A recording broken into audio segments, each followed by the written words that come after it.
What a background. Still in Colorado, eh? Yes, sir. It's been an absolute fantastic week in Colorado, and me and my lady decided that we were going to get a cabin in the mountains. Unfortunately, it's raining outside. Otherwise, I was going to do a proper flex of the view on the balcony. This is, you may not consider it a proper flex, but it's a nice flex. It looks beautiful out there. It's fucking gorgeous. Beautiful state. Well, let's start with it. I mean, last week you had just gotten to Colorado and we're preparing for the Colorado Beef Initiative. Obviously, time has come and passed. The Beef Initiative went on. I talked to Slim yesterday. He gave me a bit of a debrief, said it was incredible, but would love to get the breakdown from your perspective. It was a truly special experience. I know you went to the one in Kerrville that happened in Texas. I guess this is the second main event they've had. They called it a conference. I spoke to Slim. I think they're going to call them summits going forward. I feel like conference almost degrades what it was. Jason Reich, rancher, Bitcoiner, hosted us all on his family ranch. Him and his family were extremely accommodating. It's not even the right word. They were, I felt like family being there. There was 100 of us. It almost felt more like a wedding without a bride and groom. I was joking around that it's like the father and the bride and the groom existed. It was Slim and Jason, but there was no actual bride and groom. But we talked about ranching, farming, food, Bitcoin, proof of work, raising your children. There was a great panel on home births and homeschooling. We did a workshop onboarding the ranchers onto Bitcoin.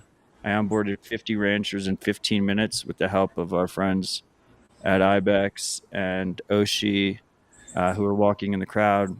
They got a wallet set up. They received sats, and then they sent the sats to Jason as a donation for him and his family's time and efforts into the whole thing. I just came across like super humbled and super honored to participate in it. It's probably one of the single biggest. It's probably one of the most important things I'm doing in the space right now. That we're doing in the space right now, and we're doing a lot of things in the space right now. So I think that says a lot. Yeah. And if I look perplexed into the camera, it's because I think my video is on a severe delay. So sorry for that, freaks.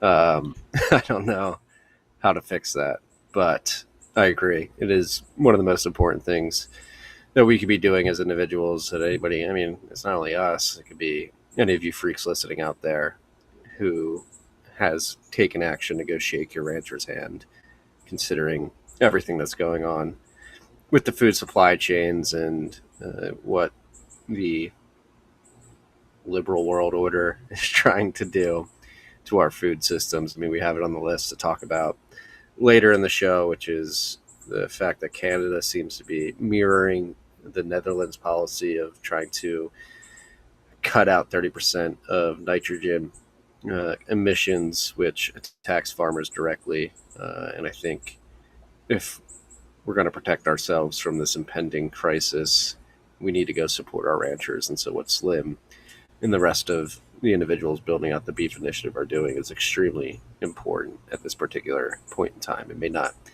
seem that way, but it's imperative that we get out there and start shaking our ranchers' hands and securing our food supply chains. Before we move on from this important topic, I just wanted to say, first of all, yeah, I've noticed it's similar. It's actually surprisingly similar to the work I've been doing with activists. You don't have to explain to a farmer or rancher, a small family farm, the need for Bitcoin and other tools that allow you to opt out of the current system. I mean, these people have practiced personal responsibility for generations. They've had the system completely fail them over and over again. So they don't need to have that need explained to them. They just need to know that tools exist, education exists. How can they use those tools? So it's extremely rewarding on that front. Obviously, we've talked in the past that a group of us, including my lady, Mills, Rod, and Slim, are launching the Tennessee Beef Initiative out of Nashville. We're very excited about that. And the first stop on that is going to be their next Beef Initiative event, which is in Georgia, in Bluffton, Georgia, at White Oak Pastures. That's going on in September. If you're interested in attending that, beefinitiative.com has all the details. But if you're in the area, I strongly recommend that you consider going to that. Yes. I saw the car had Econo Alchemist's presentation up there, and Slim sent that to me yesterday, and I went through that. That looked like an incredible presentation, beginning to end. Why Bitcoin's important, how it works, how ranchers can adopt it, and why ranchers need it. Well, I kind of loved it. I kind of loved it because Eco, like, he came to the conclusion, he's like, oh, fuck, I'm not a rancher, so how do I relate to these people? And he was just like, well, I think we can all agree that the state can go fuck themselves. I think we can all agree there. Yeah, no, and again, speaking with Slim yesterday morning, one thing I wanted to bring up, you mentioned what you, Mills, Rod, and your wife are doing to help the Beef Initiative. But one thing that Slim mentioned on our call that he wants to replicate, basing it off the Bitcoin Park model, is that model of produce locally and distribute globally, which I think Rod was explaining that at the Nash Bitcoiners meetup last month when we were there. But I think it's also important to touch on that as well, and that model that you guys are bringing forth at the Bitcoin Park. Locally produced, globally distributed. Let's fucking go. Yeah.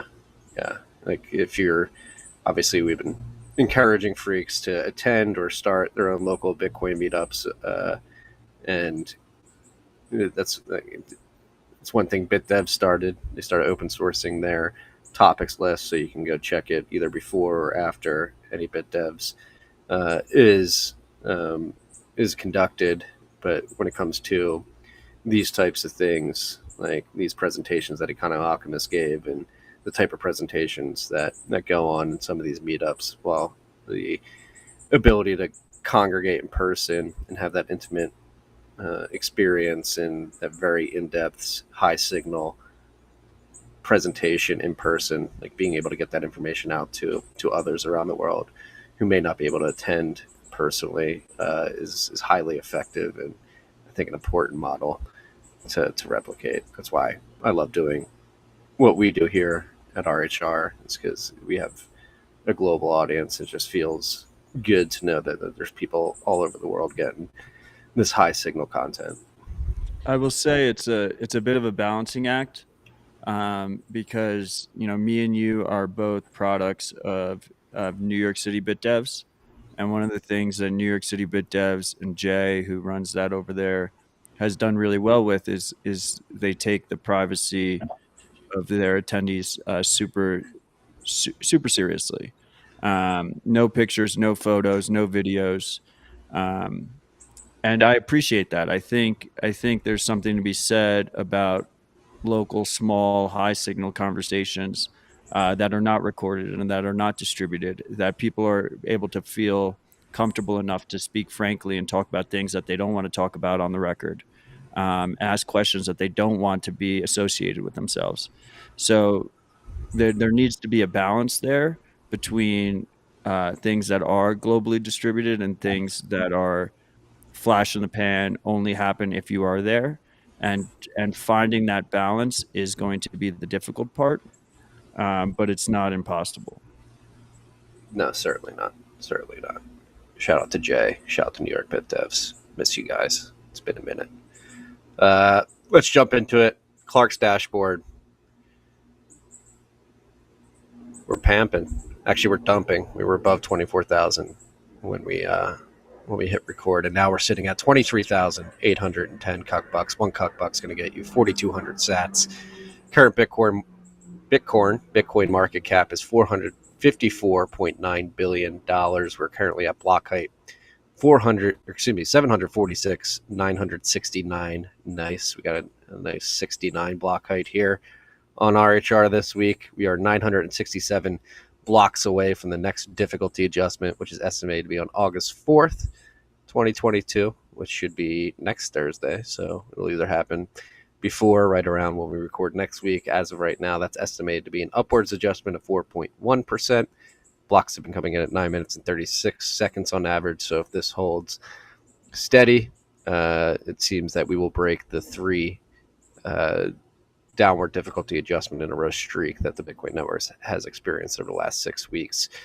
There are currently 8,407 transactions in Clark's mempool. Looks like our boy Katan's going to be able to get his 1 sat per VByte transactions in a timely manner. And Samurai unspent capacity is sitting at 4,928.77 Bitcoin. I don't think it's an all-time high. We need the freaks to be marking this down at home. I believe it was around 4,960 Bitcoin last week. So approaching 500, 5,000, hovering right below 5,000 in unspent capacity. And yeah, it's we mentioned it last week. The reason video that Craig Rawl, Alex Gladstein, and Samurai Dev participated in, I rewatched it again earlier this week, and if you haven't done so already, highly recommend you freaks go do that. High quality. Very high quality. So where should we start this week? Where do you want to start? I'll let you start it off.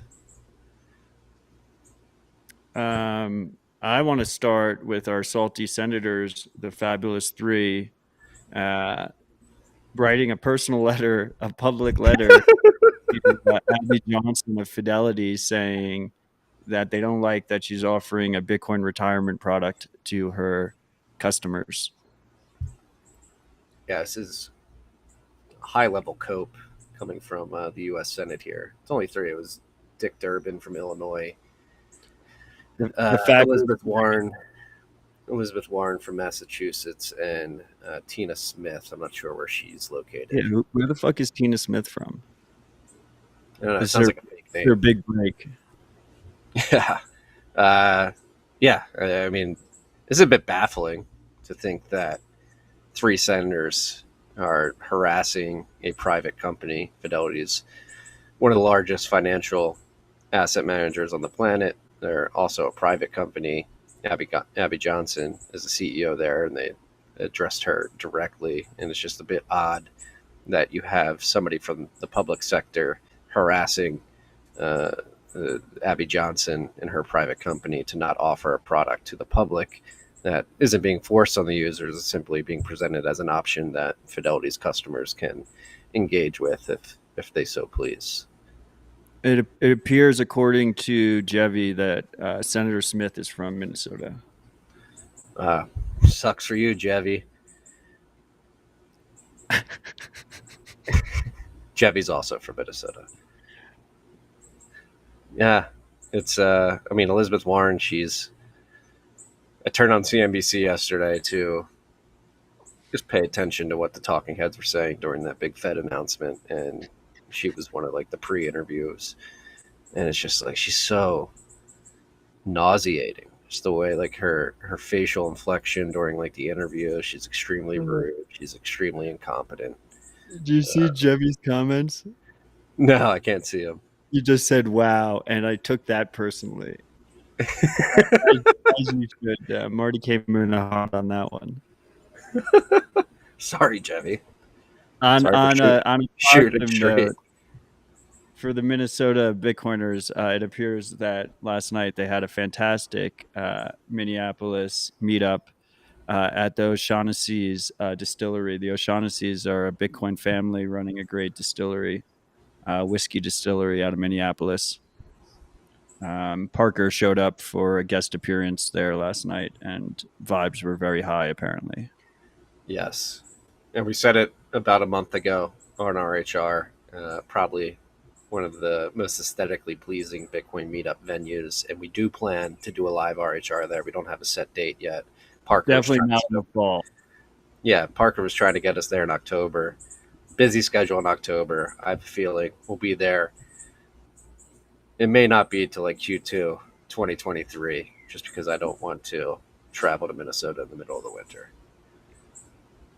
We will be there. There'll be a live rabbit hole recap at that distillery. Yes. But no hard date. No hard date yet. Shout out to the Minnesota Bitcoin meetup. Brandon Quidum, Jevy, everybody up there pushing it along. Again, one of the most high quality meetups in the country. And again, can never remind you freaks too much. If you're sitting there, you've never been to a Bitcoin meetup, I'm not forcing you to go to one, but if you're looking at all these Bitcoin meetups around the country, around the world, and you're like, hey, why don't we have one in my area? Go start one. I was made aware, I am aware, and I'm very happy to hear that there is going to be a Philly-centric Bitcoin meetup being spun up relatively soon. So Philadelphia area freaks, you will have a venue and a meetup to attend not too far in the future. Should we go back to Fidelity? I mean, do you have any more comments on that? Yeah, let's close up on there. We just needed to give Jevy a feel good shout out there, considering his senator is just straight coping over at Abby Johnson. I mean, this is maybe this kind of thing happens all the time, and I'm just not aware because it happens in non-Bitcoin things. But it does seem a little bit strange that they feel like they're in a place where they can just send this letter to a CEO about one of the various products they have. Probably hundreds of different products they offer at Fidelity, massive company. Just like, here's an open letter about this one specific product you own. I mean, we've talked in the past about the issues with pensions and retirement accounts and all these other things. Like, it's not like it's a solid foundation being built over there. God forbid they offer another option to their customer base. Yeah, it's weird bullying tactics too. Like, these people are supposed to be public servants. Like, they shouldn't be involved in telling the private sector what to do. I mean, you just zoom out more broadly. This is the overarching problem of the world right now, is that we have Dick Durbin, Elizabeth Warren, Tina Smith types who are part of the unproductive class, doesn't actually build anything or produce anything that leads to increased productivity or quality of life for everyday citizens here in the United States and more broadly globally. And they're trying to tell the CEO of one of the most established asset managers in the country and the world, they've been around, I believe, for over a century now at this point, what they should be doing. It's just extremely tone deaf.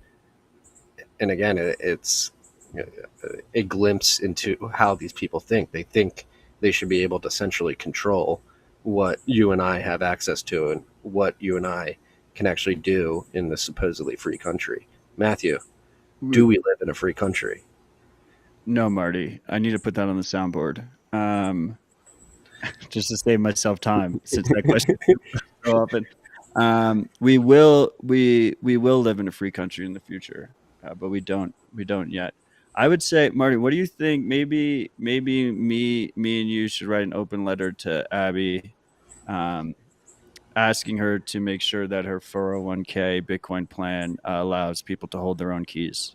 I think that'd be some actionable feedback here. Yeah, we just give some recommendations. Hey, maybe you guys team up with Unchained Capital. You leverage their multi-sig quorum backend, and you allow individual Fidelity customers to hold a key in their Fidelity account, so that they know that their sats aren't being rehypothecated. Let's get on this. We'll get Jevy to sign the letter with us. It'll be me, you, and Jevy. Yes. New York, Texas, Minnesota. We probably need to reach over. Or you're in Tennessee now. Yeah, no, I think that's a good mix. I think that's a good mix of signatures there. We'll be forcing the issue. Abby, expect a letter from us in the coming weeks. We're gonna hop in a Google Doc and write that up. Now that we've said it, we have to follow up. So this is going to be an interesting collaborative project that we have going. Carr, write up the letter. We'll sign it. Moving on. Next on the list, we have Kraken, accused of violating sanctions. Pretty big accusation thrown at Jesse Powell and the team at Kraken there. This New York Times article is paywalled, so I wasn't able to read the whole thing. But what particular sanctions are they? As you say that, Carr scrolls through the archive version. That is not paywalled. Yes. The Department Office of Foreign Assets Control has been investigating Kraken since 2019. It's expected to impose fines to the people who declined to be identified for fear of retribution from the company. Kraken would be the largest crypto firm to face an enforcement action from OFAC sanctions against Iran, which the United States imposed in 1979.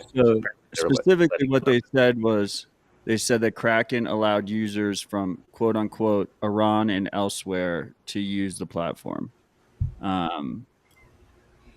I mean, this is, Bitcoin is for anyone. Anyone can use Bitcoin without permission. Obviously, centralized third parties like exchanges will be forced to comply with financial regulations, particularly from the United States, because that's where most global financial regulations emanate from, including sanctions. To me, I mean, the positive take is that, obviously we've had issues with Jesse and Kraken on the shitcoin side. They're pretty much neck deep in shitcoins. But Jesse has been pretty solid proponent for freedom for a while. So this doesn't really surprise me. Yeah. And he's very much against woke culture. Jesse and I have had our Twitter spats with each other due to my consternation with the peddling of shitcoins, but I will co-sign that endorsement of his stride for freedom in the digital age. But yeah, I mean, but even with that said, like, I find it hard to believe that they were knowingly allowing Iranians to use, like, considering how regulated they are here in the US and the UK. I mean, they are full KYC, right? So yeah. My guess is Jesse has been very outspoken about privacy, has been outspoken when the Russian sanctions came in. He was outspoken about not blocking all Russian users, just those on the sanction list. He specifically had a bunch of tweets that OFAC got angry at him about.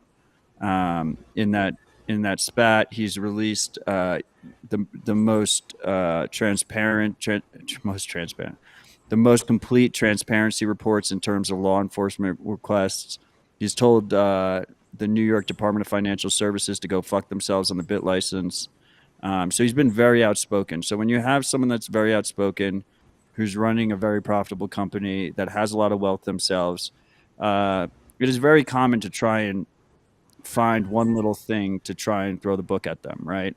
And so if there's one or two users that got through their KYC system, maybe they're dual citizens, or then they used a different way of doing it. Maybe even they have undercover agents kind of do it and go in through Iranian IP addresses, stuff like that, just to punish him for whatever way they can actually punish him for. That would not surprise me. That wouldn't surprise me in the least bit either.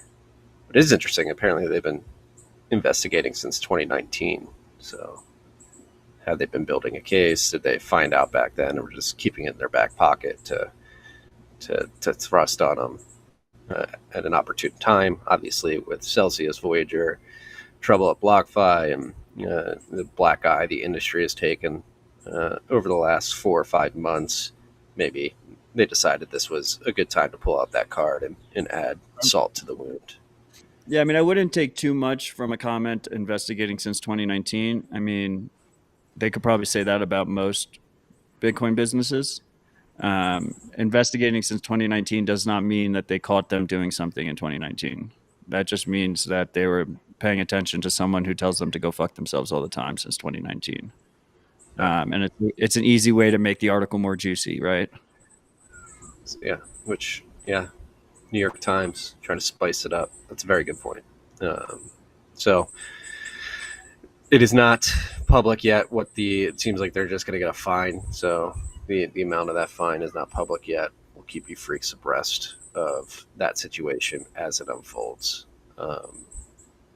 Moving on, we have more senators doing things, this time introducing a bill for tax exemption on Bitcoin payments smaller than $50.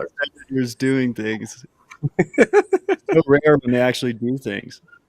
Yes. I don't know. I'm a bit disappointed in this because originally, I believe, like the first initial exemption number was 2,000, then it got bumped down to 600, then 200, and it seems like the senators putting forth this bill were strong armed into lowering it to $50, which is not a lot of money at all. In February, there was a House bill under the same name that was proposed, and that had a $200 exemption.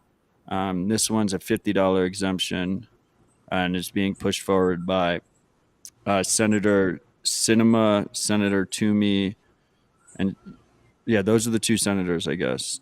Sinema from Arizona and Toomey from Pennsylvania. Obviously, it is so fucking low that you question why to even bother. I will say the clause that it's trades up to $50 total or $50 net capital gain. So technically, it could be a $5,000 payment that only has a net cap gain of $25 or something. So that little clause is nice. It makes accounting a little bit easier and less mentally burdensome when using Bitcoin. But more or less, this is it's a nice show of support, I guess, right? But it's kind of bullshit. Yeah. Make sure. I mean, if you bought in December, you're spending now. Probably would be considered de minimis, but yeah, it's. I don't know. That actually brings up another interesting topic that we could talk about that's not on the list. I wrote about it last night. Did you see Preston Burns' blog post on defining 2018? Well, he wrote another one. When you linked to it in the bent, it was a post from 2018. Yes, that's what I meant. Apparently, a commission in the UK is beginning to bring to fruition his ideas from 2018, which is he wrote and posited back then that due to the nature of Bitcoin, that it is likely going to be defined as a special type of property. I believe he defines it as data property or something like that. And essentially, the way Bitcoin works, the fact that it's a distributed system and you access it via private public key cryptography, adds two very interesting variables to the conversation of property. It really Bitcoin does not fall into any definition of property that exists today, because since you actually, even if you have a hardware wallet or a software wallet, whatever it may be, the Bitcoin exists on the distributed ledger, which is maintained by tens of thousands of nodes that are geographically dispersed. So Bitcoin really exists everywhere and nowhere at any given point in time. And then on top of that, you access your Bitcoin with private keys, which are essentially cryptography, and that is they're created via math. And so the definition of property of a math problem is a bit hairy. And so I think in the context of the Senate bill and the de minimis tax exemption conversation, like, it's just very interesting to bring this up, because like these politicians and courts to date are treating Bitcoin as if it were a piece of property that they know pretty well and has been referenced many times in many different court cases. But like, does the fact that Bitcoin represents this new type of property, I have a feeling I know your answer already, but does it sort of create an aurora of plausible deniability because it is such a unique type of asset? Like, are these politicians and regulators actually able to apply this type of regulation on Bitcoin using regulation that is forced on typical property that has already been well defined on something that probably should be defined differently? At the end of the day, they probably don't care. But if we're trying to make a semantic legal argument, I think there's a strong argument to be made, if we do actually live in a free country, that Bitcoin should not be treated like typical pieces of property that the court system is used to dealing with. And do these laws actually have any teeth at the end of the day? Yes, as we're finding out. But should they? I don't think so. I mean, look, once again, like, it'd be fantastic if governments actually respected property rights. The reason I'm bullish on Bitcoin is because it doesn't rely on governments to enforce property rights. Property rights are enforced by math and rough game theory. That's the beauty of Bitcoin to begin with. So if governments do end up, specifically our government as Americans, obviously it's relevant to us the most. But the same thing goes for Bitcoiners around the world and their respective governments. If those governments come around and decide to, respect property rights, treat people with respect and dignity, don't completely destroy us with burdensome regulation and bullshit and corruption, that would be fucking awesome. The reason I'm bullish on Bitcoin is because you don't need to rely on that happening. And I'm not that hopeful that will happen. Yeah. And just to entertain the thought experiment, right? Like, since Bitcoin does exist on this distributed ledger, it does not have any real locality within a certain jurisdiction with particular laws. It does introduce this interesting semantics argument where, like, hey, Bitcoin technically exists across all these different jurisdictions. So how is one jurisdiction going to claim a specific type of regulatory framework over this asset that doesn't actually exist within that jurisdiction? Well, everything's in the American jurisdiction, as we've learned throughout the years. I mean, selling coconuts in India, that's America. We used to have so many conversations about Bitfinex and Tether under this context. Like, that is the Bitfinex Tether saga is proven. The best recent example is BitMEX, right? They're based in the Seychelles.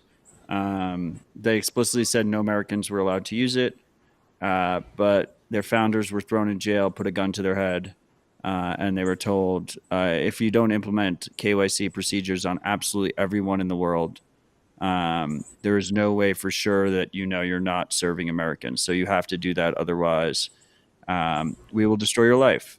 And so they did that. And the bright side of that was they got a complete slap on the wrist in terms of fine. It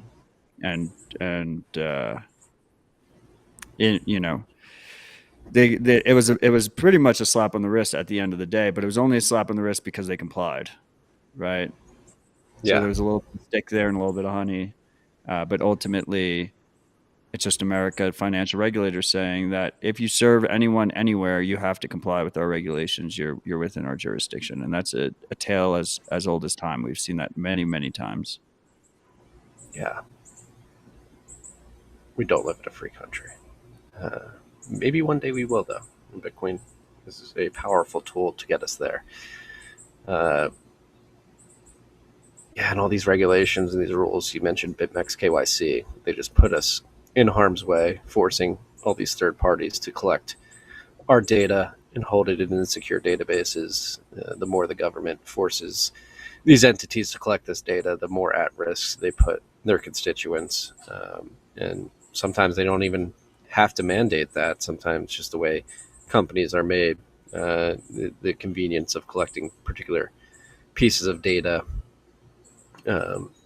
makes it easier to run their businesses. And that leads us to the recent Twitter data breach, which was made apparent earlier this week. Apparently in January, Twitter was hacked, and the hacker was able to collect email address and phone number information from 5.4 million Twitter accounts, including celebrities, politicians, potentially me, potentially Matt, potentially others.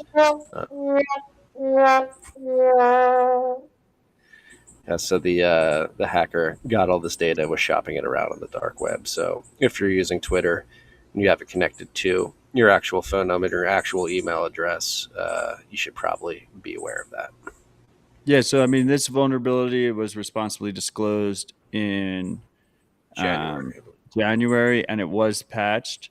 Apparently, someone has exploited it and used it against 5.4 million users. As Marty said, I mean, this is a perfect example. Twitter, for a long time, has essentially forced light KYC on users. They make it very difficult to operate an account on Twitter without providing intimate personal information, specifically phone numbers, which are hard to get anonymously.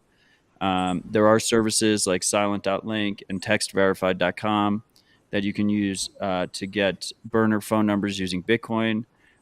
There's also, on the trade-off scale, the privacy trade-off scale, there's services like Hushed that don't accept Bitcoin. You pay with credit card, but they still provide you with many different phone numbers, so you don't have to use the same phone number. You know, obviously, if you're talking about a state actor or something, they'll be able to link those to your identity. But for non-sophisticated actors, those kind of services do help you. So ideally, you should not be using your main phone number on Twitter and other services. You should be using these different burner phone numbers if required. Ideally, services shouldn't require them to begin with. Email addresses, same thing. Try and use different email addresses that are not connected to your identity. Carlos is saying my pseudo. That's similar to the service Hushed I was saying. That is a different trade-off balance than something like silent.link or text verified, but both my pseudo and Hushed will give you basically disposable phone numbers using a credit card, which is very useful for all these different services, so you don't give them the same one. I like using those for stuff like, if you have to open a bank account or something, you already know it's connected to your identity, but at least it's not the same phone number that's in their system as other services you use, just in case you do get compromised.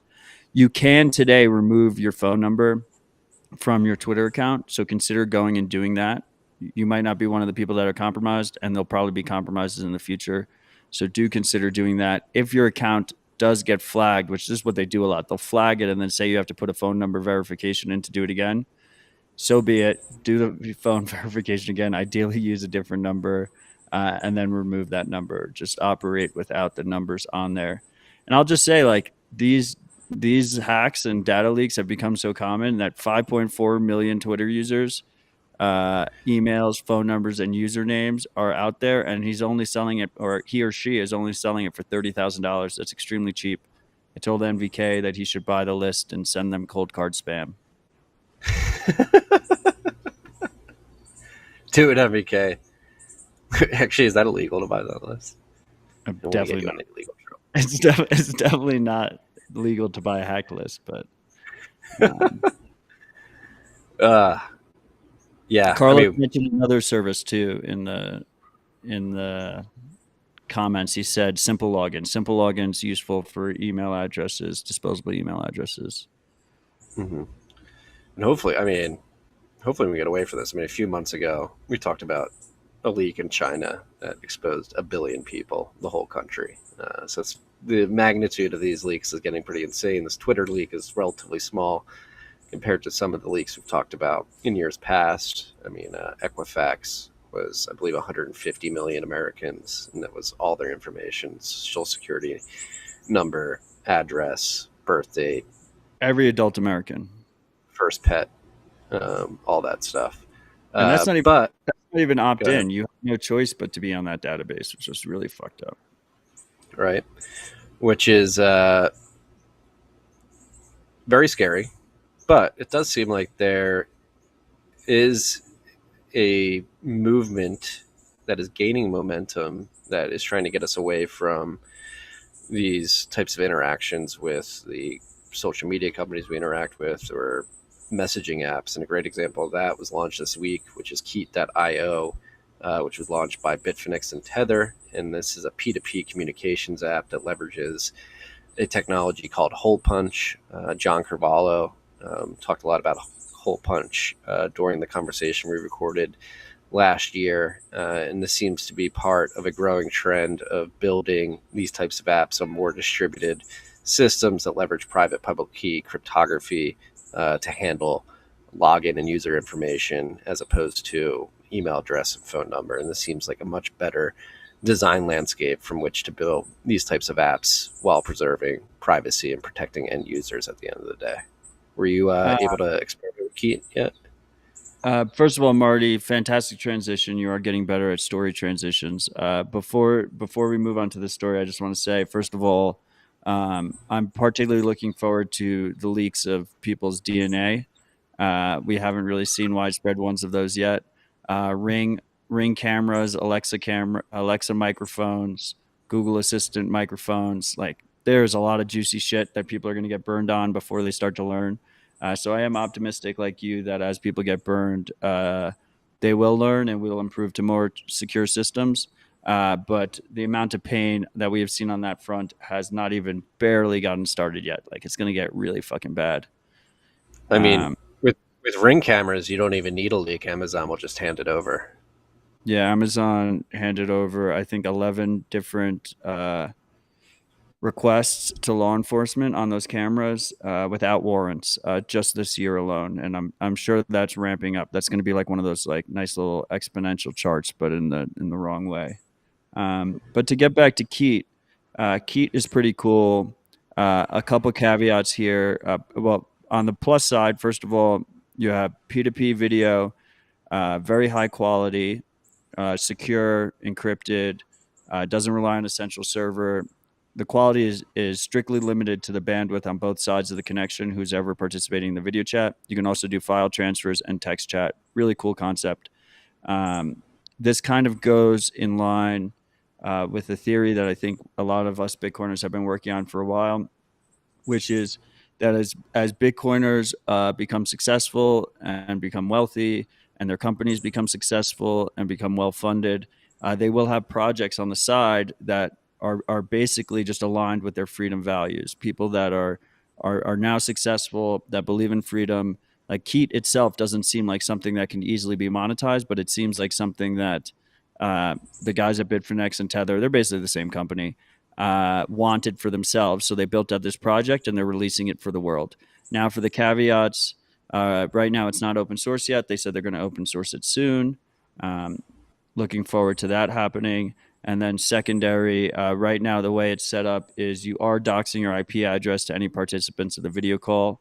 That IP address can be used to get a rough location of where you're at. By a sophisticated actor, it can be used to get a more precise location and can be connected to your browsing history and other internet activity you do. So if you do use it, consider using a VPN. I know the guys at Keet said that they are working on some kind of relay system that they plan on open sourcing as well to natively mask these IP addresses. Yeah, no, and again, going back to this trend, I completely agree. It seems that as Bitcoiners become more successful, they're beginning to find out where they can help out in tangential areas that are tangential to Bitcoin, and obviously encrypted communication, especially if you're sharing Bitcoin addresses to get paid with people, is going to be an imperative. So it's incredible to see Keet.io come. Obviously, the impervious browser was launched recently. That's got a similar goal, and then Nostra, or they're getting close to launch. They're like a couple weeks away. They got slurped a little bit on Zoom without Zoom, but yeah, they have their own version that is natively integrated with decentralized identifiers that should be coming out shortly. Mm-hmm. And then Nostra too. I had JB55 on the show earlier this week talking about Nostra. Nostra's, in terms of something that seems actually scalable, it may be the one I'm most bullish on as of right now. Obviously, we have TBDEX's Web 5 vision. They haven't released anything publicly yet in terms of like a final product or an MVP, but something like Keet is out there working. Nostra is out there working. Impervious is close to being launched. I know people have tested it, and it seems to be working. And then we'll have TBDEX launch their product in this space as well at some point in the future. And so this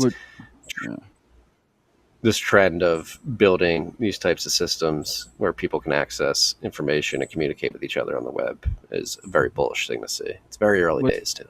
What's cool about the TBDEX and Impervious implementations is they're going to both be using this open standard for decentralized identifiers. So I'm particularly bullish on that aspect. Just to go back to Keet for a second, like let's just throw ourselves in the perspective of the Bitfinex Tether guys. They have the most sophisticated state in the world, the United States government and related agencies, out to get them on a daily basis, right? They need to communicate with their team. They need to communicate with their lawyers. They need to do so in a secure fashion that is not compromised. There was nothing on the market for them. So what did they do? They went and created Keet for themselves and then released it to the public. It is a very interesting scenario, right? And it's a scenario that Bitcoiners have talked about for a long fucking time. Basically, successful Bitcoiners building tools that they want to see to advance their own goals for freedom. Without necessarily a direct profit motive. And we've been called crazy for saying that statement for a long time.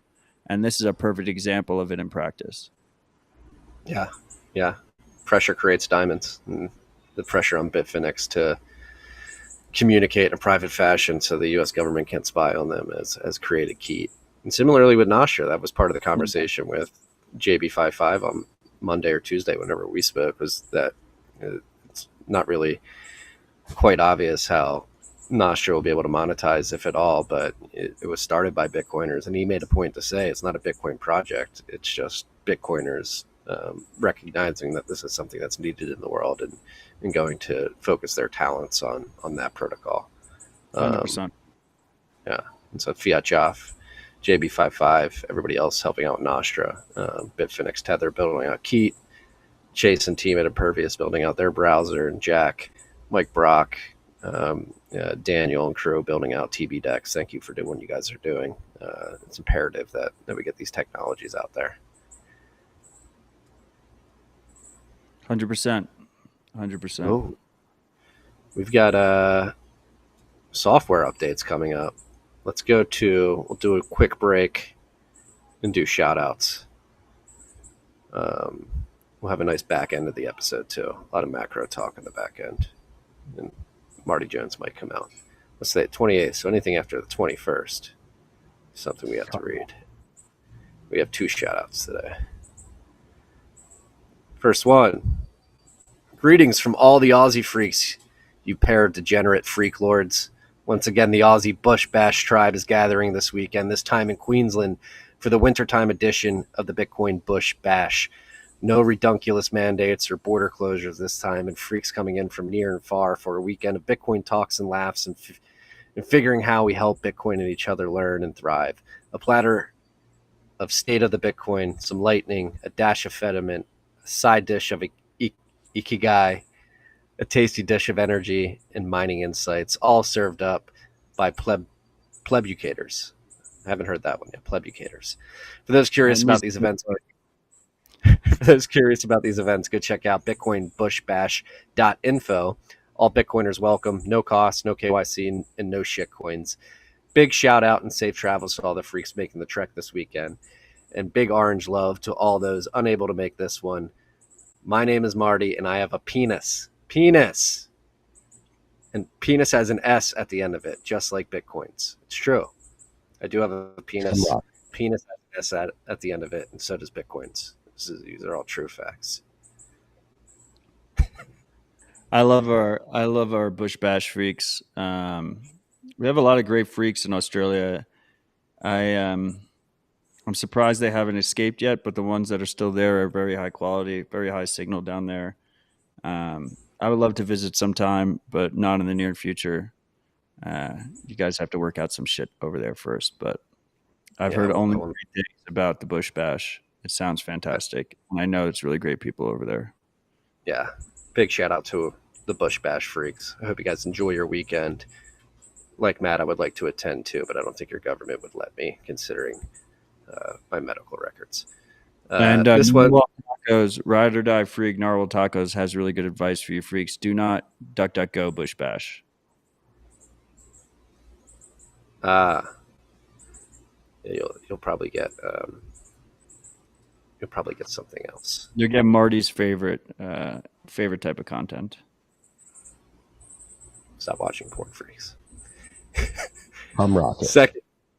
Second and last shout out of the week. This is going to stoke an interesting conversation. Got 250,000 sats for knowing my coworkers the best. Figured I'd pay it forward. Been bothering me about all the infighting I'm seeing across my Twitter feed from people in the space I respect. I mean, I know that's what Twitter is used for, and I don't subscribe to the can't we all just get along, but don't people have better things to do than argue about whether Whirlpool or Wasabi is the best?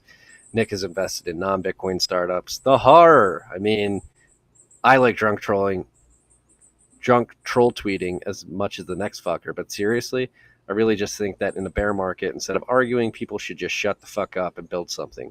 I'm curious what you all think about the bear market infighting at Weird Robot. And that's Weird Robot with a 3 as the E, W3IRDROBOT. Oh, I met Weird Robot. He was in Nashville. He's fucking awesome. Oh, boss. P.S. Poo Poo PP. Thank you for making me say that, Weird Robot. He's just working on my snowboard collection. Yeah, that's actually I've been troll tweeting a bunch today. Troll tweet about the negative GDP. Put like a little fake disclaimer. A lot of people thought that was real. That's a great tweet format for anybody out there looking to troll the regime, but also tweeted about Bitcoin being an inflation hedge because it's up 16% in the last month. Now that it's hovering around $24,000. But yeah, no, I'm writing about that in the Bend today, particularly about like the privacy, hardcore privacy freaks who we obviously love here at TFTC versus like the number go up camp, and that infighting is above the hardcore privacy Whirlpool versus Wasabi fighting. But yeah, I think the infighting, I try to stay out of it and do exactly what you just said, is build during these bear markets. Do have a lot of things going on here at TFTC, RHR, 1031 on the mining side of things. And so I've been happy that I've been pretty busy the last few months with all that stuff, so I don't have to get dragged into the infighting. I don't think it's particularly productive myself, but if people are going to do it, it's inevitable. I just decide not to participate. Bitcoin is a tool that is available to anyone in the world. It can be used however the fuck you want it to be used without any permission. As a result, it means that we have Bitcoiners of all walks of life from all around the world who have different priorities and have different belief systems. The fact that Bitcoiners disagree on a lot of things is a feature, not a bug. We're not going to agree on everything, period. Now, I will say that personal attacks are weak. Try and argue over ideas, debate ideas, not people. There's a lot of personal attacks, but that's nothing new. We've seen that. I mean, that's the internet. The internet loves personal attacks. Like it's built for it. You're behind a screen. It's very easy to just lob a quick personal attack out there. But if you've been in the space for a while, especially if you're a public figure in the space, it does get a bit exhausting, and the most healthy thing is to try and not participate in it as much as possible. But I will say that one of the reasons I'm most bullish on Bitcoin is because there are so many different passionate people around the world that do strongly believe in this tool, that do strongly believe in freedom and sovereignty, and do strongly believe in their belief systems, and will not back down. If someone disagrees with them, and that to me is a feature, not a bug, of this global network. Yeah, agreed. I mean, it comes down to a personal decision. decide to participate. And you also don't have to watch it. You can check off Twitter from time to time. I actually checked my Twitter analytics for the first time in a couple of months, and I was happy to see that my personal tweeting activity is down like 50%. It's much more productive when you're not getting dragged into all that bullshit. I'm definitely kicking your ass on that front, Marty. You are. Yeah, people are going to fight. Some people seem to have a lot more time to fight than others. But yeah, I think I would co-sign what you said, Weird Robot. Shut up and build is a good strategy, in my opinion. If you're looking to stay out of the fray. I think the thing that's most frustrating, and look, you're welcome to do whatever the fuck you want. It just comes down to whether or not I'll respect you or not. Is consistency, right? I've noticed throughout my short time in this world that pretty much all of us are hypocrites. We're all some level of hypocrites in the way we act, the way we hold ourselves. I think people should try and reduce their hypocrisy as much as possible, maintain consistency as much as possible. You will not be perfect, but when I see hypocrites out there, it just makes me immediately lose respect for you, period. Hold yourself to a higher standard than you hold everyone else to. It's fine to be critical of people, but not if you're holding yourself to a lower standard than them. You have to hold yourself to a higher standard. We should all be holding ourselves to a higher standard. Co-sign that as well. Hand up. Be hypocritical from time to time. We are humans at the end of the day. Things are evolving. And it is so funny having been through. I think this may be the beginning of my fourth cycle. I don't know how you define how many cycles you've been through. At least 3, maybe the beginning of the 4th. But it seems to be inevitable when the price is down that people get catty. It's something psychologically happens. Maybe it's people overextending themselves. Maybe it's people wishing that Bitcoin were somewhere and they're trying to blame somebody else for it not being there. We have to recognize that this is just a massive wave that you can't control one way or the other. It's just going to do what it does, and humans are going to react to it psychologically and reactively as time moves on, the price moves, and all this shit unfolds. Thank you guys. I would say specifically like the flat bottom. When you have like the flatness after a downtrend is when it gets when Bitcoin Twitter gets particularly spicy. When you have volatility in either direction, people just are very excited or very sad. But it's that flat, boring period where people just really start going for people's throats. Yeah, take the gloves off, start getting into it.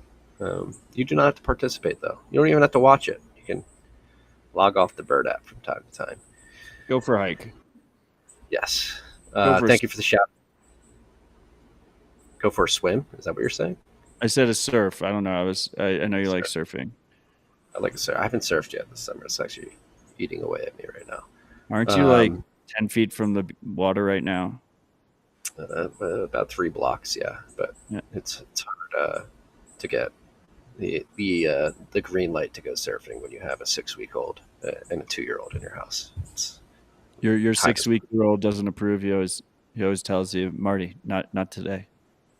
No, he actually whispers to me, "You should go, Dad. You should go." And then I turn to his mother. I'm like, "Hey, he's saying I should go." And she's like, yeah, "Don't even fucking think about it." Let me know if you get slapped if you tell your wife that your son's first words were, "You should go surfing." Oh, you just missed it. You told me I should go surfing. Yeah, you said it so clearly. Thank you, freaks, for the shout outs. Weird Robot and our friends at the Bitcoin Bush Bash out in Australia. Again, I hope anybody attending the Bush Bash has a great time. We love shout outs here. If you guys want to purchase a shout out, have it read on air, as you learned today, I will say penis and poo poo and PP. We will not read ads, though. You can buy a shout out, tftc.io/contribute. And now we are on to the software updates section of the show. However, before we get into the particular updates, Really liking the show that you, Rodolfo, and Justin Moon have been doing with Bitcoin Review. You want to talk a little bit about that? Are you going to be week in and week out with that, or are you just helping Rodolfo get it off the ground? I don't know. I mean, it doesn't even have a set schedule. It's supposed to be like every 2 to 3 weeks. It's basically whenever Rodolfo feels like doing it. But yeah, I mean, he successfully pressured me into adding software updates into this episode. So, because the whole reason he created the show was because he was like, we weren't covering software updates enough. But yeah, I mean, what I've done the first 3 episodes with Rodolfo. He pretends that I'm not a co-host, but I am a co-host. So.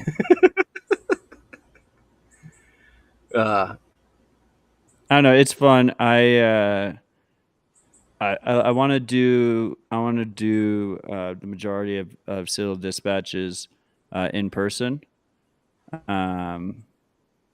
So this is just a nice little. It's a nice little remote conversation we have, and we've done it 3 times so far. Well, if you guys are looking to get more in-depth technical details of everything that's going on in the world of Bitcoin and the apps that are being built on it and the services that are being built for Bitcoiners, go check out the Bitcoin Review podcast, hosted by Rodolfo and maybe co-hosted by our good friend Matt here.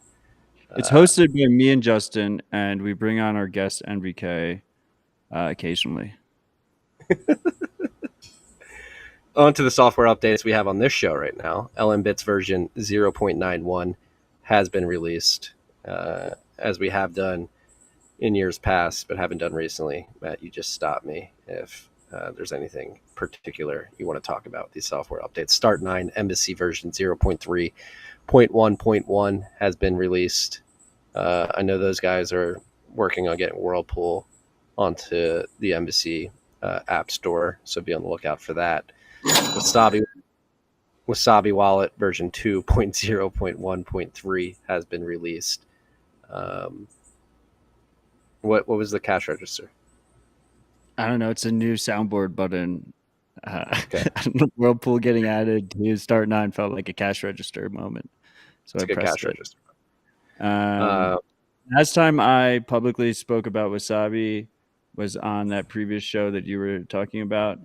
And I quoted comments from their founder and former lead dev, and their social media manager proceeded to personally threaten me and blocked me and called me a fraud on Twitter when I couldn't respond.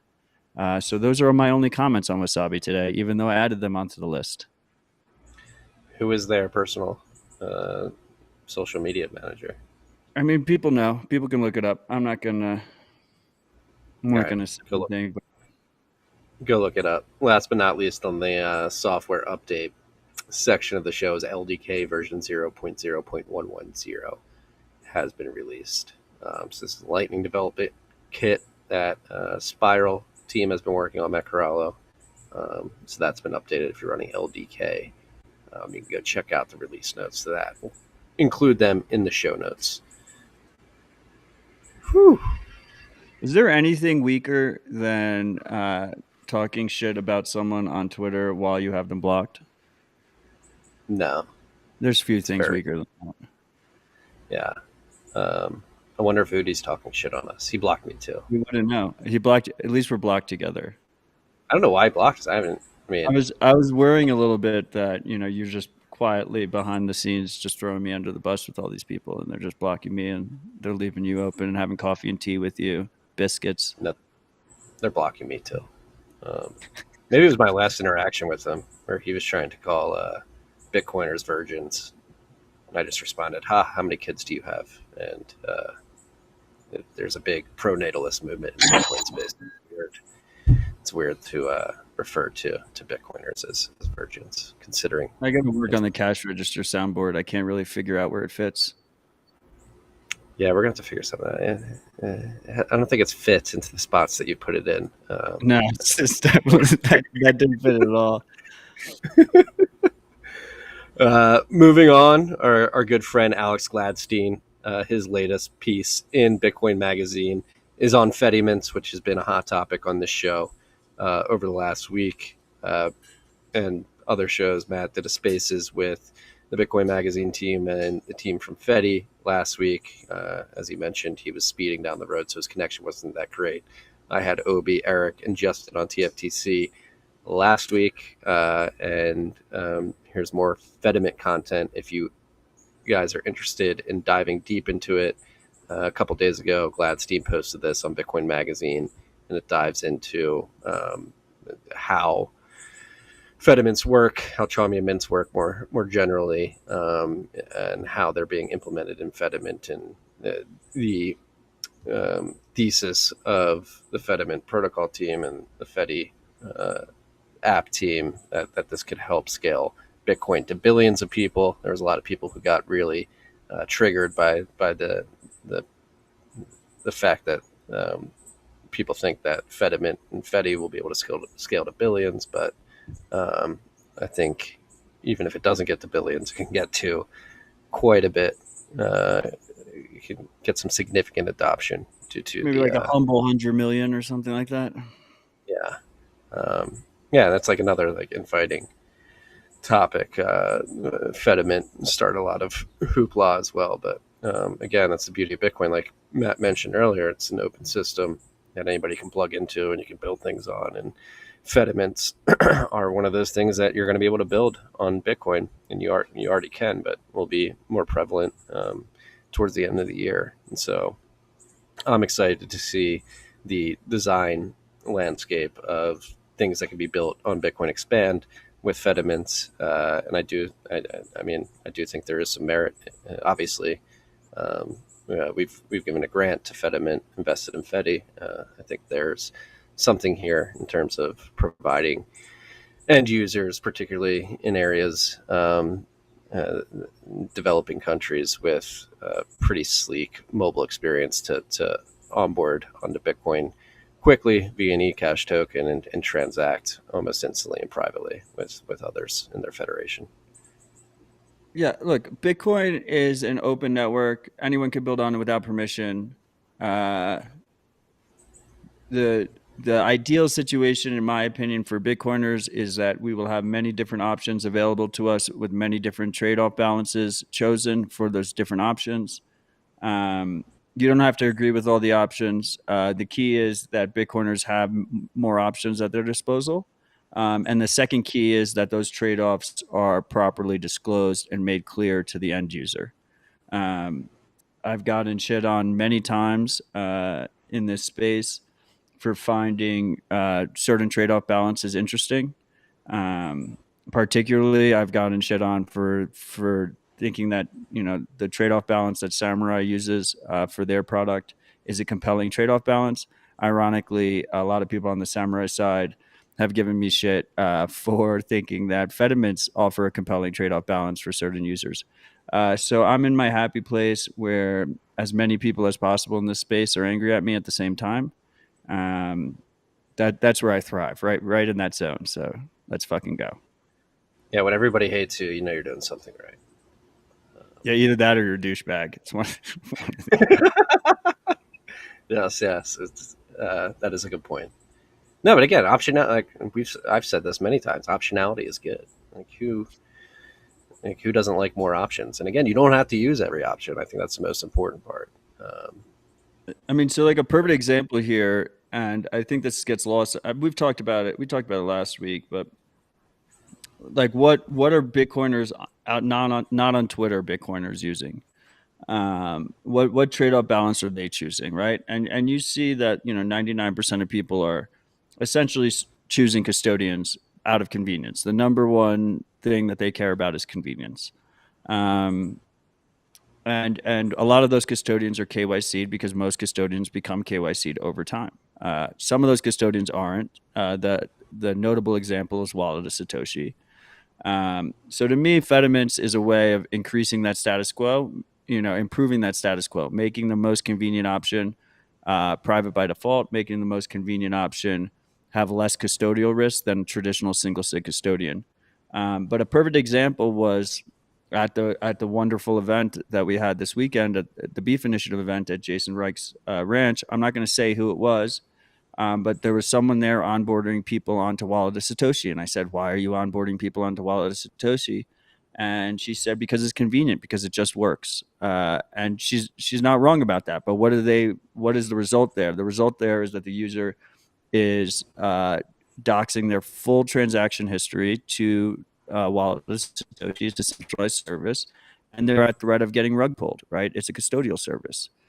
So in that situation, you could imagine those users choosing to onboard with the Fedimint instead. You'd get all the convenient advantages of Wallet of Satoshi, but you'd have privacy from the custodian, and you would have reduced risk of rug pull because it'd be a multi-sig custodian. You could even imagine a situation where multiple family ranches are the ones holding the multi-sig. And those ranches essentially joining together in a community bank type of situation without burdensome financial regulation, without other third parties that are constantly fucked themselves over, and they're interoperable with every other Fedimint. So I think this project's extremely promising. It is completely false. Anyone can fork it. Anyone can run their own Fedimint. Fedi specifically does not intend at all, that company does not intend at all to run federation servers. They're not going to participate in it at all. That's a big difference, I would say, from Liquid, where not only does Liquid not fully open source the server side, so you can't run competing federations, but Blockstream, the main backer of Liquid, is actually is part of the federation and is the one who receives any fees that get generated on Liquid, even though there's no fees. So I think it's a very promising project. And at the end of the day, maybe there is a little bit too much hype right now. The positive argument for the hype is that it's an open source project and more contributors that are excited about it that come in and help the team over there, help Justin, help Eric, help Obi build this out, the better. But I will say that I am guilty a little bit of getting very excited about this publicly. I am doing it mostly so that they get more contributors, but it does go against my typical philosophy, which is we shouldn't really discuss things until there's a product out, until the project's launched and you can actually use it. So I think it would be kind of nice if, we hit it with a lot of hype recently. It'd be nice if the builders are in the background working on this thing and we can reevaluate people's opinions on the subject once this thing gets launched and we can actually play around with it. Completely agree. Yeah, it seems like their target for that launch for Fedi, that wallet specifically, is Q1 2023. They're hoping that potentially get it out earlier at Bitcoin Africa in Ghana in December. You coming to Ghana, Marty? I don't think I'm going to be able to make it to Ghana. Okay, well, I'm going to be in Ghana. Should be a show. There we go. BitBlock Boom. I've got Riga. I've got something in October. What do you have in October? You're going to be there. Oh, not Bitcoin related. Yeah. I have BitBlock. I'm tired thinking about it. BitBlock Boom, Riga, Amsterdam, El Salvador, Ghana. Then I'm going to sleep for a couple months. Yeah. I will still do a recap. I'll just wake up and do a rapid recap and then go back to sleep. I think you travel more than anybody I know. I don't know how you do it. I suck at traveling in terms of actually being able to function. Feel that. What do you think of Suzu and Kyle Davies giving an exclusive interview to Bloomberg? Look, Bitcoin is ultimately a movement of personal responsibility, and this interview was them trying to absolve themselves of personal responsibility, and it really look, I'm not a creditor. I don't really care that much. I would never lend them money. I would never play in these DeFi games. I think their insane blow up that lies at their feet. Ultimately, they're responsible for that. They were the managers of that money. Did obviously have a negative effect on Bitcoin's short-term price, but long-term doesn't really affect me. But if I was one of their partners, if I was someone who lent them billions of dollars, if I lent them like fucking $25 for a sandwich, I'd be so fucking disappointed in them based on this article. I don't know what they thought this interview would do, because if anything, it made anyone who was working with them even more pissed off than before. Yeah, and it seems like the Bloomberg reporters were not trying to make them look bad, but just didn't like edit. Really, they like included all the most brutal stuff, including awkward pauses. But yeah, they essentially were like, "Hey, they knew we were taking a lot of risk. Like this is par for the course. These types They're of like, we funds." lost money too. Yeah, everybody knew this was very high risk. Like And we like truly believe in a super cycle. Suzu said that he's like very humble, like he wasn't like being extravagant or whatever, but meanwhile he's got a yacht and like two luxury houses, or a luxury apartment in a luxury house. Yeah, and he's claiming to be a creditor. Kyle Davies' wife is a creditor for $65 Yeah, grifters. These two individuals are grifters. They try to present themselves as the cognoscenti of the crypto space, and were proven to be woefully incompetent in terms of risk management. That's the thing. Like, and again, going whether it be this whole Three Arrows Capital and the contagion that it incited is just a painful lesson in the lack of due diligence that exists in not only the fund space but the lending space as well. Like, Celsius outright fraud Ponzi scheme. So I don't even think they were attempting to do diligence or were trying to put on a facade that they had a extensive due diligence team. But when it comes to like BlockFi, Voyager, and other lenders who gave them hundreds of millions of dollars with very little risk management on the due diligence side, it's in terms of the professionalism in the space, it's not a good look at all to have these types of loans being given out to people taking this kind of risk. Like in the hedge fund space and the fund space for managing other people's money, there's a concept of value at risk, VAR, as it's commonly referred to. And if you're doing due diligence, like one of the questions should be, it's like, what are your VAR parameters? Like, what is the amount of value at any given point in time that you're putting at risk? And that should be relatively small compared to your overall assets under management. And it seems like they were taking all their assets under management and just putting it on red. Yeah, I mean, look, personal responsibility goes in all directions here, right? Personal responsibility means that the people that lent to Celsius, that put their Bitcoin in Celsius, put their Bitcoin in Voyager and these other bucket shops, like need to take some personal responsibility there that they made a decision that negatively affected themselves. Subsequently, Voyager and Celsius and those different bucket shops that then lent out money to Three Arrows Capital should be taking responsibility that they didn't do proper due diligence and risk assessment, risk management when they lent out to 3AC. And with 3AC, like, I would just like to see them say, look, we fucked up. We were over leveraged. We fucked up on the Luna trade. Like, this is on us. Ultimately, we should have known better. Like, I want to see that across the whole stack of people that lost money here, right? Yeah. Did you see, speaking of this just reminded me of a piece I wrote earlier this week. It wasn't very well written. The grammar wasn't that great. I don't know if it was a native English speaker or not, or just simply a... Oh, I thought you were talking about yourself. No, that's me too. But or some third-rate investigator that was trying to made a conclusion and was trying to prove that. But I mean, the intertwining of 3AC, Genesis, and GBTC is interesting. Like, how much exposure did GBTC, or excuse me, not GBTC, but DCG, the parent company of GBTC, have to this? And parent what company role did they? CoinDesk, GBTC, Grayscale, GBTC, Genesis, a lot of parent company to a lot of companies. Yeah, and so the analysis basically dove into the issuance of GBTC shares and the timing of it lining up with loans and purchases loans that 3AC was taking out, and then purchases of GBTC at the same time. And this investigative Medium reporter was trying to say that there's probably a rock to be unturned in terms of looking into DCG's involvement with all this. So it'll be interesting to see if anything comes of that. Could be a complete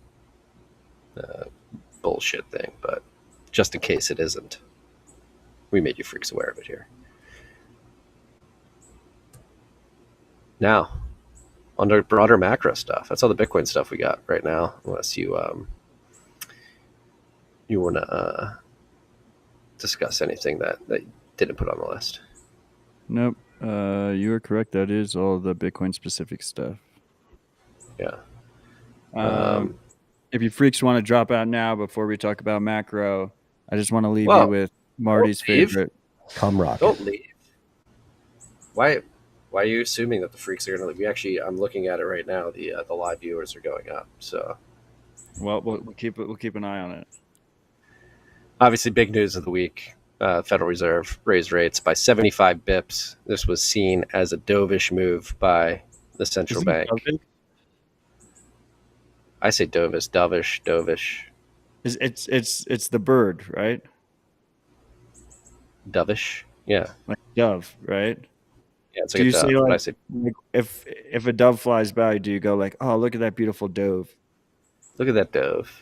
It's a group of doves over there. Like, Carlos is out in the comment.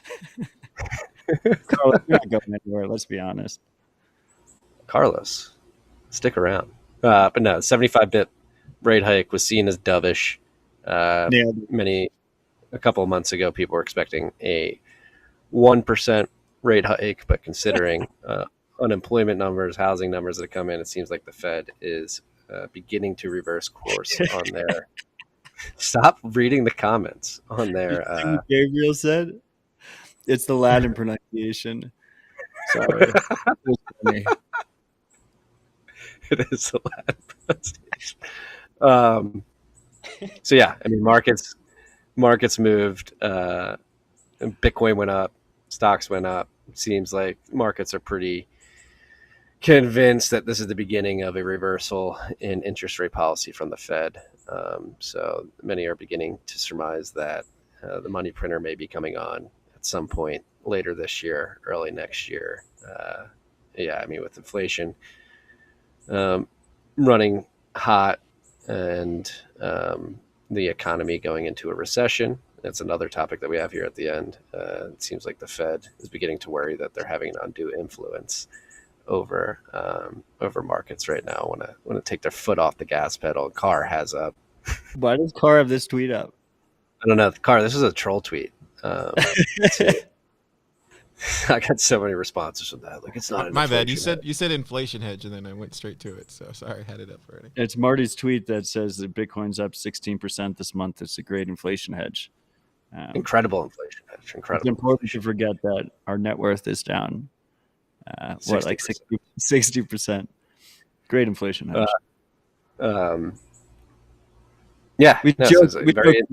But Bitcoin should be an inflation hedge on the long term. That is, it was never supposed to be a short term hedge.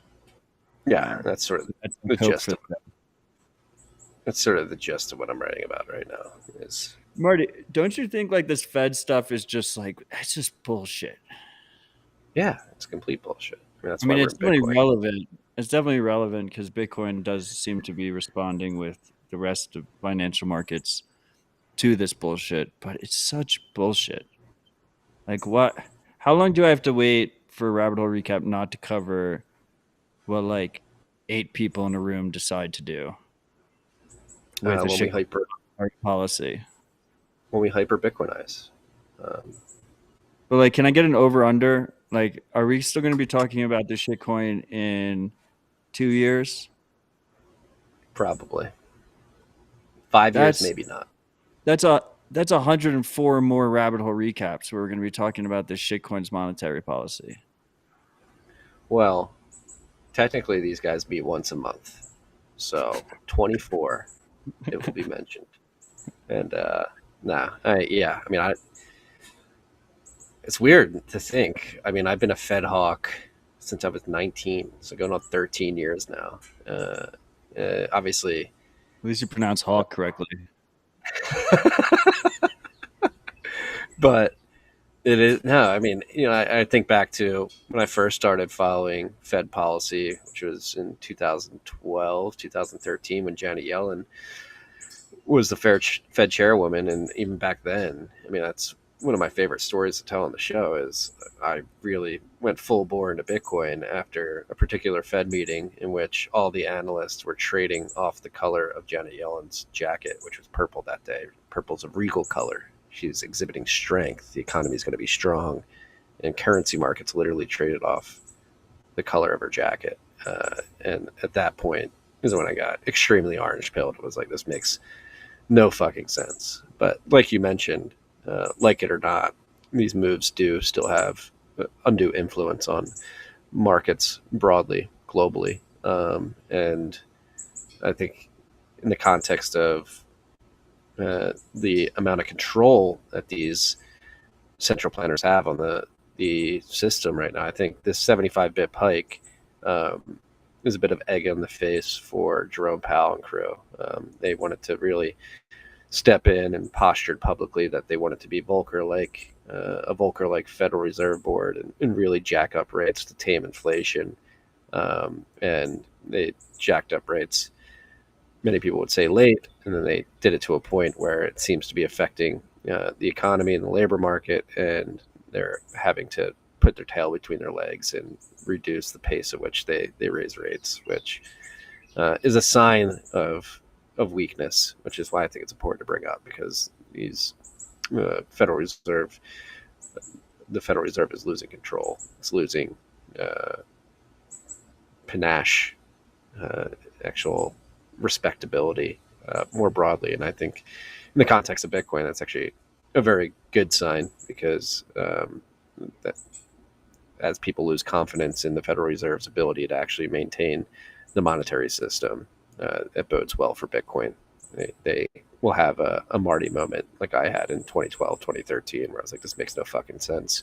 Let me find something that does make sense. You know what makes sense? A distributed peer-to-peer digital cash system where you can audit the rules and you know exactly what's going on at any given point in time, and you can be certain that certain things will happen at certain block heights, and the network will operate in a very predictable fashion.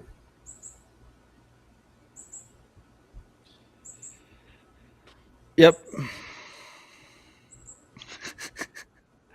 I had a couple soundboard moments ready, but then you just kept going with the rant, and I wasn't prepared. So here we are. But yeah, look, obviously they have no control, and hopefully sooner rather than later we won't have to talk about shitcoin monetary policy. And wrap it a recap. I mean, they're losing such control, which brings us to the next point on the list, is that they're literally trying to redefine, I mean, not the Federal Reserve, but the current administration, what a recession is. I mean, I studied economics in college. Ooh. You're taught as I'm an economist, freaks. Okay. I want economics. I want you to refer to me as you study economics in college, you really just studied fiat. So congratulations, Marty. No, exactly. It wasn't until I found the Nakamoto Institute that I was shown the way of Austrian economics. But no, even in the Keynesian neoliberal textbooks, they teach you a recession is when you have 2 consecutive quarters of negative GDP growth. And it's just been very weird to see the Biden administration over the course of the last week and a half come out and so aggressively try to say that that is not the definition of a recession, and try to change the definition on the go.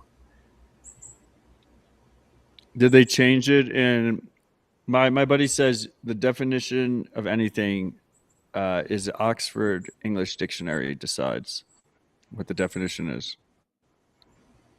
Did they change it in the dictionary? I was seeing screenshots of the Merriam-Webster dictionary, and that dictionary. That dictionary doesn't count. Oxford. Do they have a website? Dictionary. If my buddy's listening, shout out to you. I'm not going to give you a proper shout out, because I also think the Oxford English Dictionary is a shitcoin, but he strongly believes in it. It's less of a shitcoin than the Merriam-Webster one. It's got a paywall.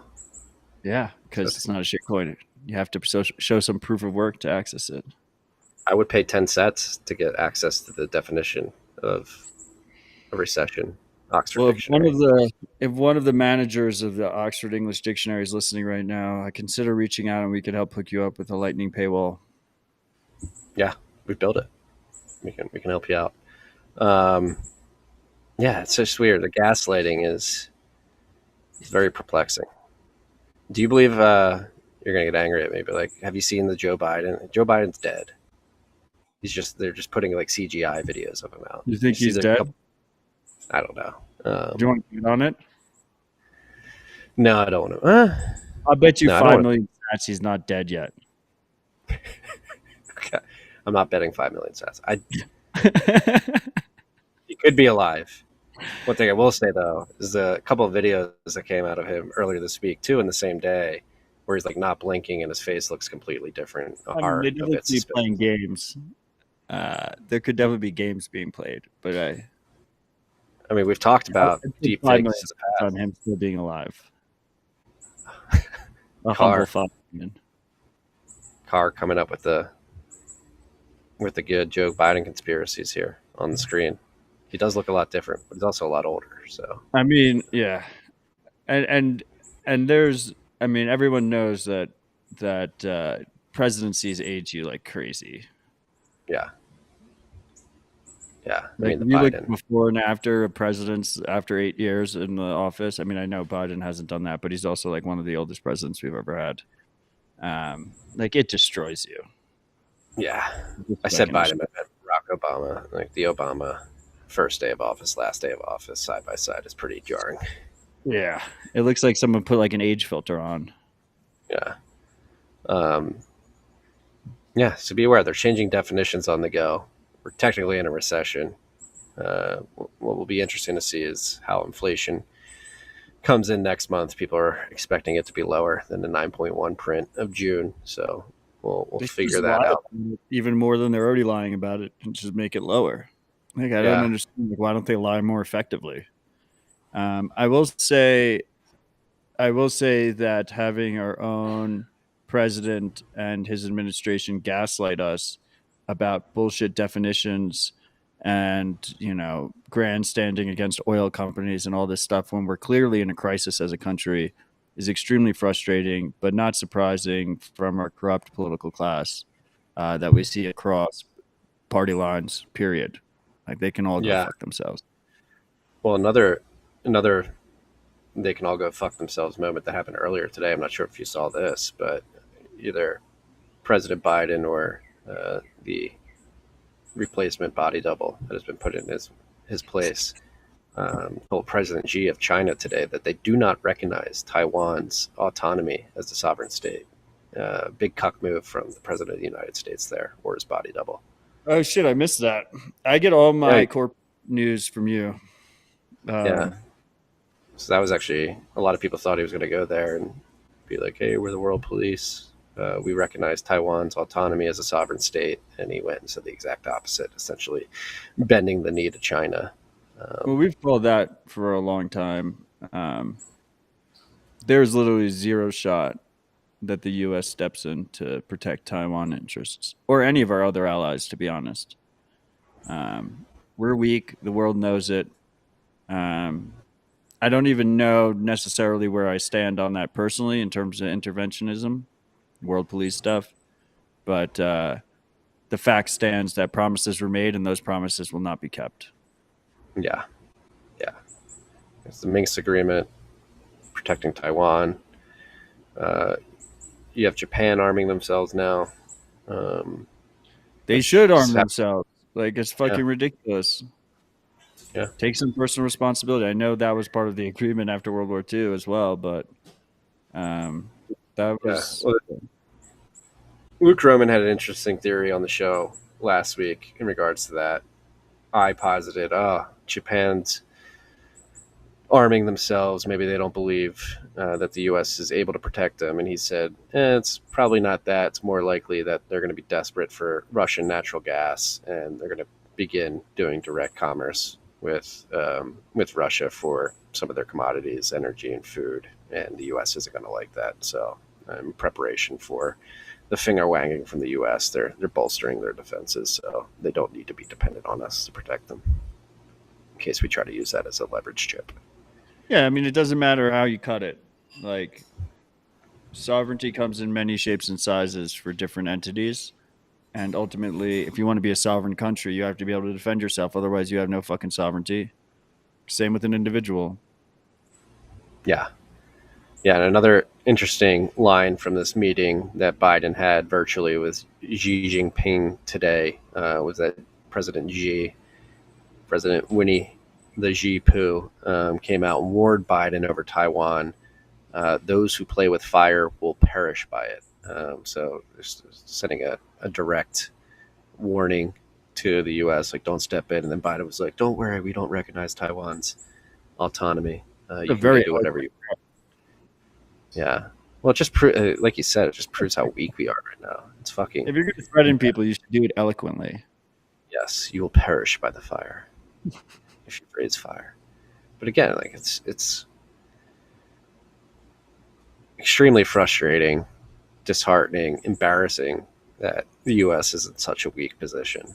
That the leader of a communist country that is enslaving people, committing genocide against a religious group they don't like, and essentially enslaving their whole population with their social credit scoring system and their communist regime, feels comfortable to tell the supposed leader of the free world that we will burn you to death and you cannot recognize Taiwan's autonomy or you're going to have trouble. It's a very terribly weak position that the U.S. seems to be in right now. And it's sad to see as an American who would like to see our leaders fight for freedom and actually stay true to the ideals that this country was founded on, just completely look like the weak Doge dog, is disheartening, to say the least. Last but not least, Ursula von der Leyen, who is the president of the. Was Yeah. before this week. Yeah.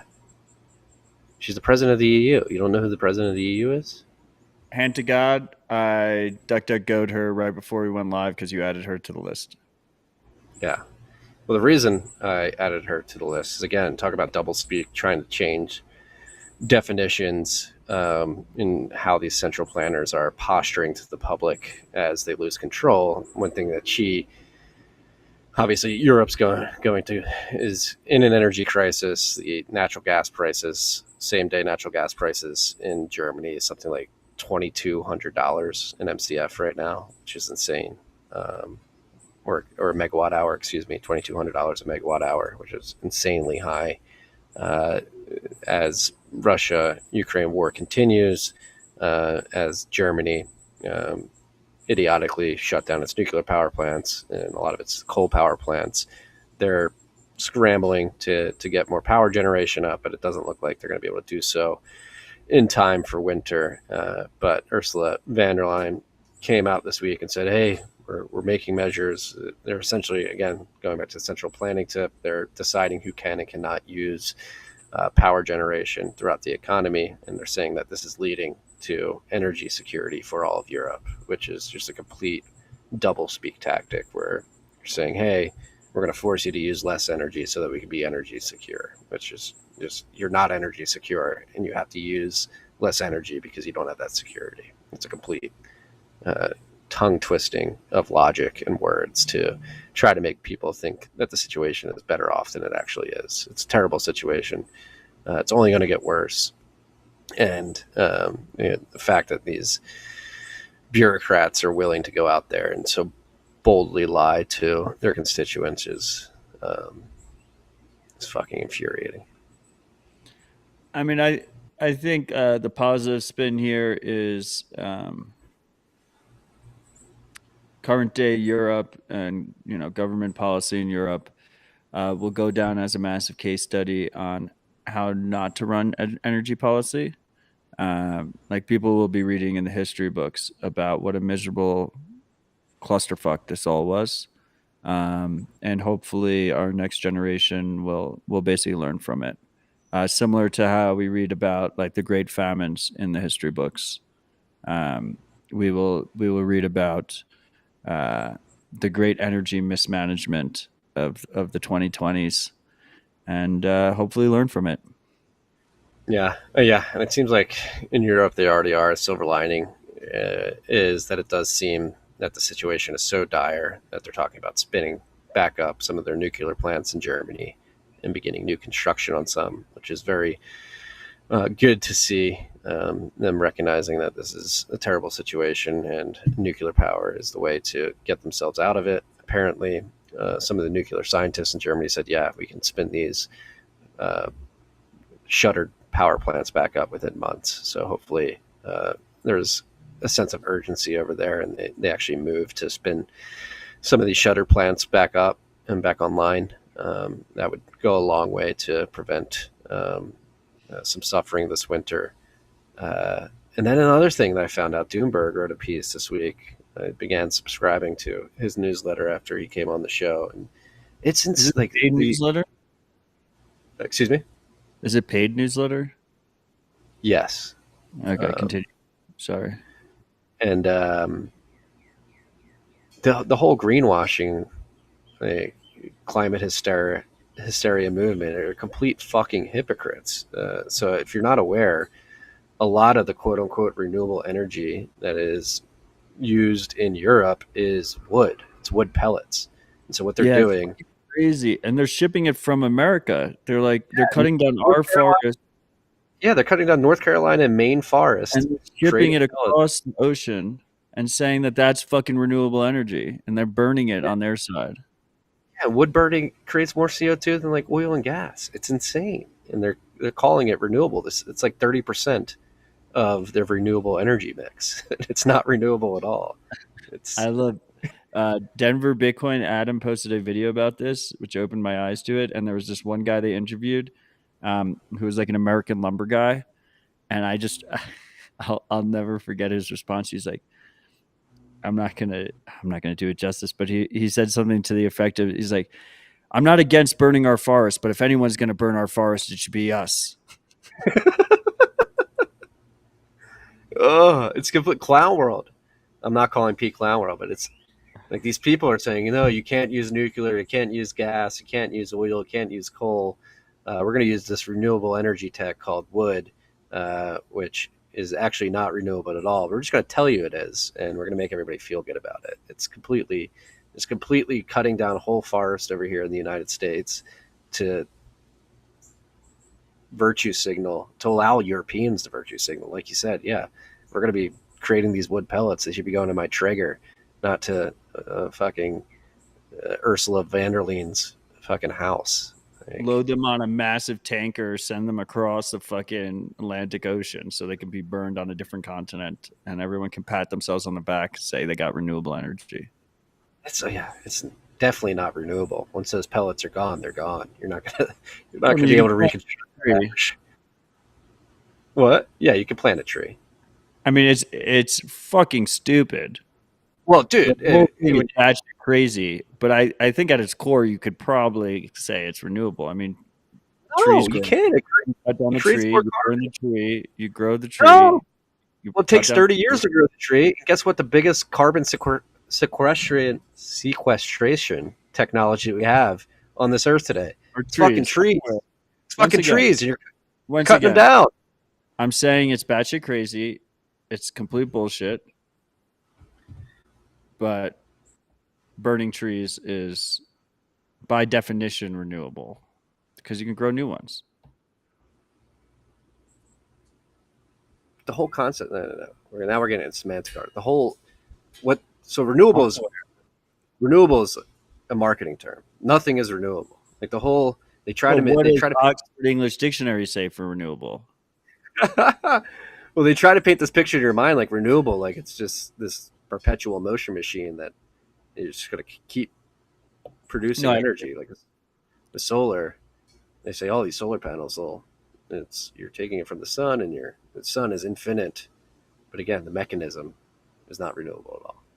And the sun is not infinite; it will explode at some point in the future. If you, but I would say burning trees is probably at its core closer to the real definition of renewable than all these other things, because it's literally just the things grow themselves. You know, plant. Yeah, that's a good point. the question is like, are you burning too much for growth rate or whatever? Yeah, certainly. But like, you don't need to use like petroleum products or ship things around the world to grow a tree. Like And that was part. there's all these trees out here behind me, like they just grew themselves. Well, that was part of the Doomberg piece. He went back in history and basically cited the economic crisis that England went into, like in the 1800s, I believe, right before the Industrial Revolution. And it was because they'd cut down all the trees in the English countryside, and they weren't going to have like enough energy to facilitate their economy. And luckily, that was right around the emergence of coal as a fuel source for industry, and they were able to transition to coal in a timely manner. But like, think about today, we have like something like 7 billion more people on the planet. If you're trying to use that quote unquote renewable wood pellet technology for today's population, you'd cut down the fucking world's forest like in They're like 10 cutting down years. our forest. They're not even cutting down their own fucking forest. You know, I'm not saying that it's not batshit crazy. I will say that I'm very pro off grid, you know, heating your home with a wood stove with the tree that's outside. You know, that's pretty badass. Yeah, no, I agree. And people think I'm like some solar, like all solar is bad. I think solar off grid for your house, like not depending on the local grid, is a very admirable and useful use case. Just don't make it your whole fucking infrastructure. Can we launch a new show, like the tree history show, like the tree podcast or something, hanging on trees with Marty and Matt or something like that? Kissing in trees, KISSING. Yeah, young lurk, impressive tree history, Marty. I got good tree history. We have Paul Zuzanki in the comments saying heated with wood 20 plus years, haven't had to kill a live tree yet. Well, some trees have died. You haven't had to kill one, but somebody had to. Paul, you're a tree murderer, Paul. Remember that. Marty wants you to know. Yeah, Paul, you may not have cut down the trees, but somebody did at the end of the day. You're just abstracting a the live tree. She's burning dead trees. Okay. All right. Trees do die. They die themselves too. You don't even have to kill them. Last but not least on the list, speak on the same tip of just the insanity of the central planners of the world. Canada, I think I mentioned in the beginning of the episode, is dead set. Justin Trudeau and company is dead set on implementing a 30% reduction in nitrogen emissions, which directly targets farmers. They're going to try and confiscate farmland and force farmers to kill off cattle herds to reduce nitrogen in the soil, which doesn't make any sense. I think nitrogen's like the most abundant what's the word I'm looking for, element that we have in the planet. Like even in the atmosphere, isn't like the atmosphere like 98% nitrogen? Isn't carbon? No, I'm pretty sure it's nitrogen. Yeah, it's. I mean, me and Marty both have PhDs in chemistry. Is chemistry the thing we're supposed to have PhDs here? Yeah, in chemistry. So we know best in terms of the makeup. Yeah, it's nitrogen. Approximately 78% of the atmosphere is nitrogen. The atmosphere, but what about everything else, Marty? How much percentage is the atmosphere of everything? That's a good point. Does the atmosphere even exist? Or is it just air? Is this the atmosphere right now? Is this atmosphere? I don't know, dude. You're the chemist. I'm floating in the atmosphere. Yeah. It's just I'm on it. I'm on it. These people are evil. They're not incompetent. Tip this week. Can we stack nitrogen? Is there a way to buy nitrogen? Do they trade nitrogen markets? It's so abundant. That's good. That's a good question. Nitrogen. I mean, nitrous oxide for like cars, right? Like N2O. Nitrous oxide is what people do whippets on, right? I'm not a big. I know they use it to like. I mean, that was a big thing in like It's Fast and laughing Furious. gas, right? I'm not sure. Helium is laughing gas, isn't it? I don't know. Or helium No, gets your voice. helium is helium. Apparently, there's a helium shortage as well. Well, helium is traded. You can buy helium. You can stack helium. Yes. It's hard to sell custody. You need a lot of balloons. Yeah, and CO2, that's actually the funny thing too. Like if a lot of bars and restaurants, they need to buy CO2 to run the taps of their drinks that they're serving. And apparently recently there's been like a CO2 shortage in that market, which is... Can't you just make CO2 from air? You can just breathe, yes, but I think there's other technologies incorporated into the facilitation of CO2 to bring you a beer at a restaurant. But no, I used to play paintball as a young tyke. Yeah, CO2 tanks. But they had machines that just pulled it from the air. They pulled nitrogen from the air and carbon dioxide from the air, I'm pretty sure. And just pumped it. Like you'd go to Dick's Sporting Goods and they would just fill it up for you. Yeah. I was a Tipman 98 guy. Were you a Spider guy? I take you for a Spider guy. I had a Tipman. I had a Tipman 98, but I also had the one above that, the A5. Oh, you were rolling with an A5. And then there was a point where I got one of the like stupid expensive ones that just like, it technically wasn't automatic, but you could just move your fingers so fucking quickly that it might as well have been. I think it was a Spider series. Was Spider and Tipman were like the entry level stuff, right? So my entry level was on the Tipman side. I love paintball. Yeah. Paintball's good. We should do a Bitcoiner paintball thing. I'm in. Josh, me and him have been talking about this for years and never executed. But like you do paintball plus beefsteak, that'd be a lot of fun. That sounds like an incredible time.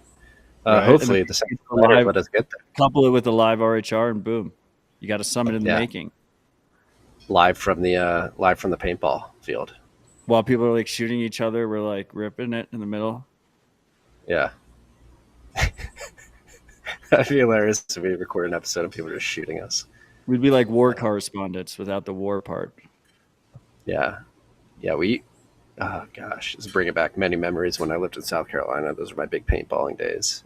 And we were such idiots, like 12 and 13. We just played this game.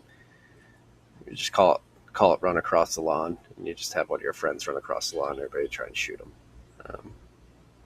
Then obviously you go to the paintball field as well. I love how all like the made up games in our childhood like had horrible names. Call that game Run Across the Lawn. Yeah.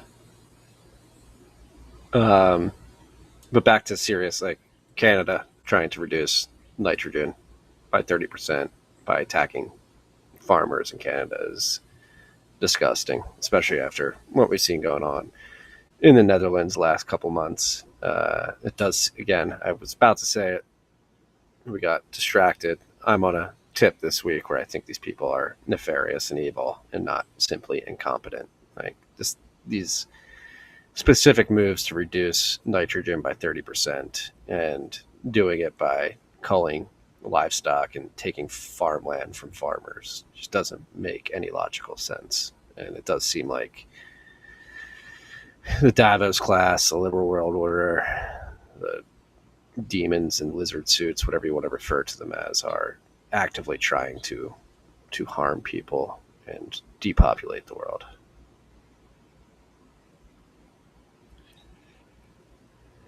And the COVID vaccine numbers, dude, they're coming out. It's becoming very obvious that it's hurting people, and it's just getting swept under the rug. And then you talk about gaslighting. You have Dr. Bricks and Dr. Fauci coming out and said, Bricks said, we knew the vaccine wasn't going to work. Fauci's like, I never recommended that we lock down the economy. And there's plenty of receipts where they said the exact opposite. So it seems like they're trying to save face, but the internet never forgets. I mean, a lot of people forget, but the receipts. The internet doesn't forget. Dude, the internet's a big place, Marty. Like 90% of the internet forgets. It's just like always. There's a strong 10% that keeps the receipts. Yeah. And we have this weird, dirty, dark corner of the internet. I love this corner of the internet where the freaks mingle, where we dwell. I will say though that like I just do not have enough respect for these people to think that it's all coordinated. I think most of it's incompetence, and just some classic greed mixed in. Yeah. As you know, I go back and forth, and I'm on a nefarious. The pendulum is swung towards. I think I they're mean, because you nefarious. realize like if it's all centrally coordinated and planned down to a T, like that's really impressive. Like you have to have respect in like a negative way for those people if that's the case. Yeah. Props for props are due. You guys are very good at coordinating a global. No, they get no props because most of it is incompetence. They can just simply go fuck themselves. Yes, they can. Whether it's incompetence or nefariousness, if it's incompetence, please just leave us alone. If it's nefariousness, it's like, please leave us alone. But also, we have the receipts and there will be consequences for this. You're being asked to read Agenda 2030. Have you read Agenda 2030, Marty? Yes. It came out in like 2001 or 2 originally. Has Guy Swan read it? If he hasn't, he should. What are you doing in Colorado tonight? Anything fun? It's rainy there.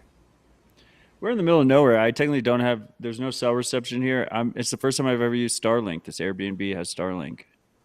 Does it work? Yeah, I mean it seems to be working pretty well. The speeds are impressive.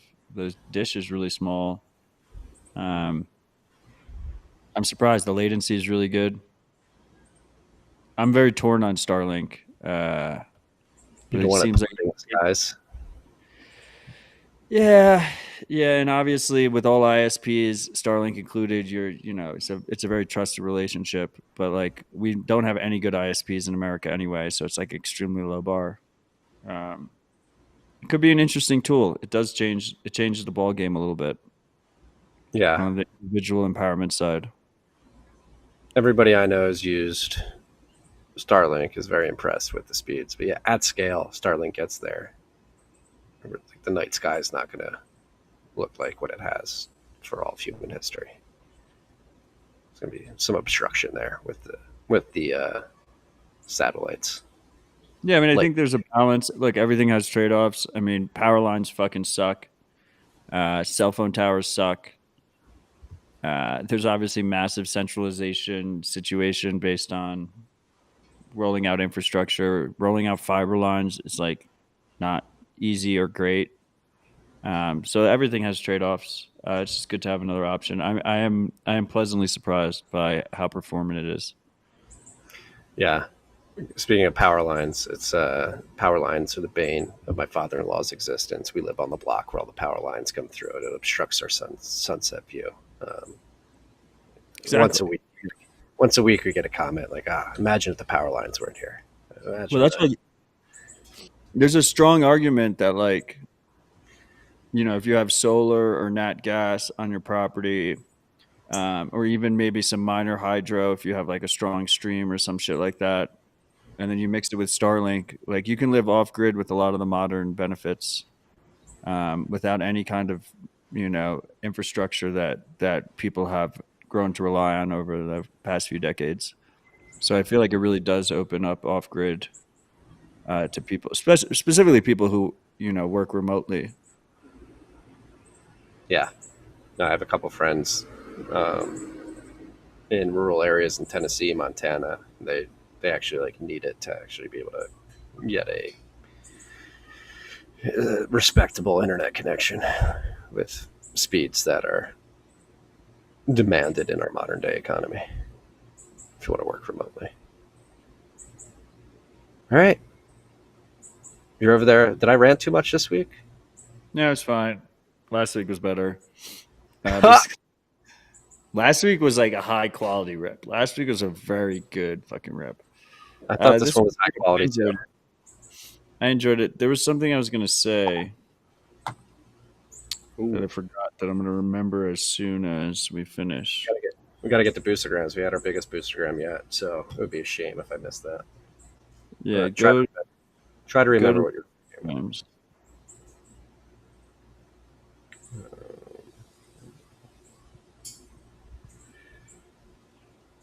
And I do think those boostagrams are fountain only. I had freaks say that they sent in boosts from other places that aren't visible on fountain.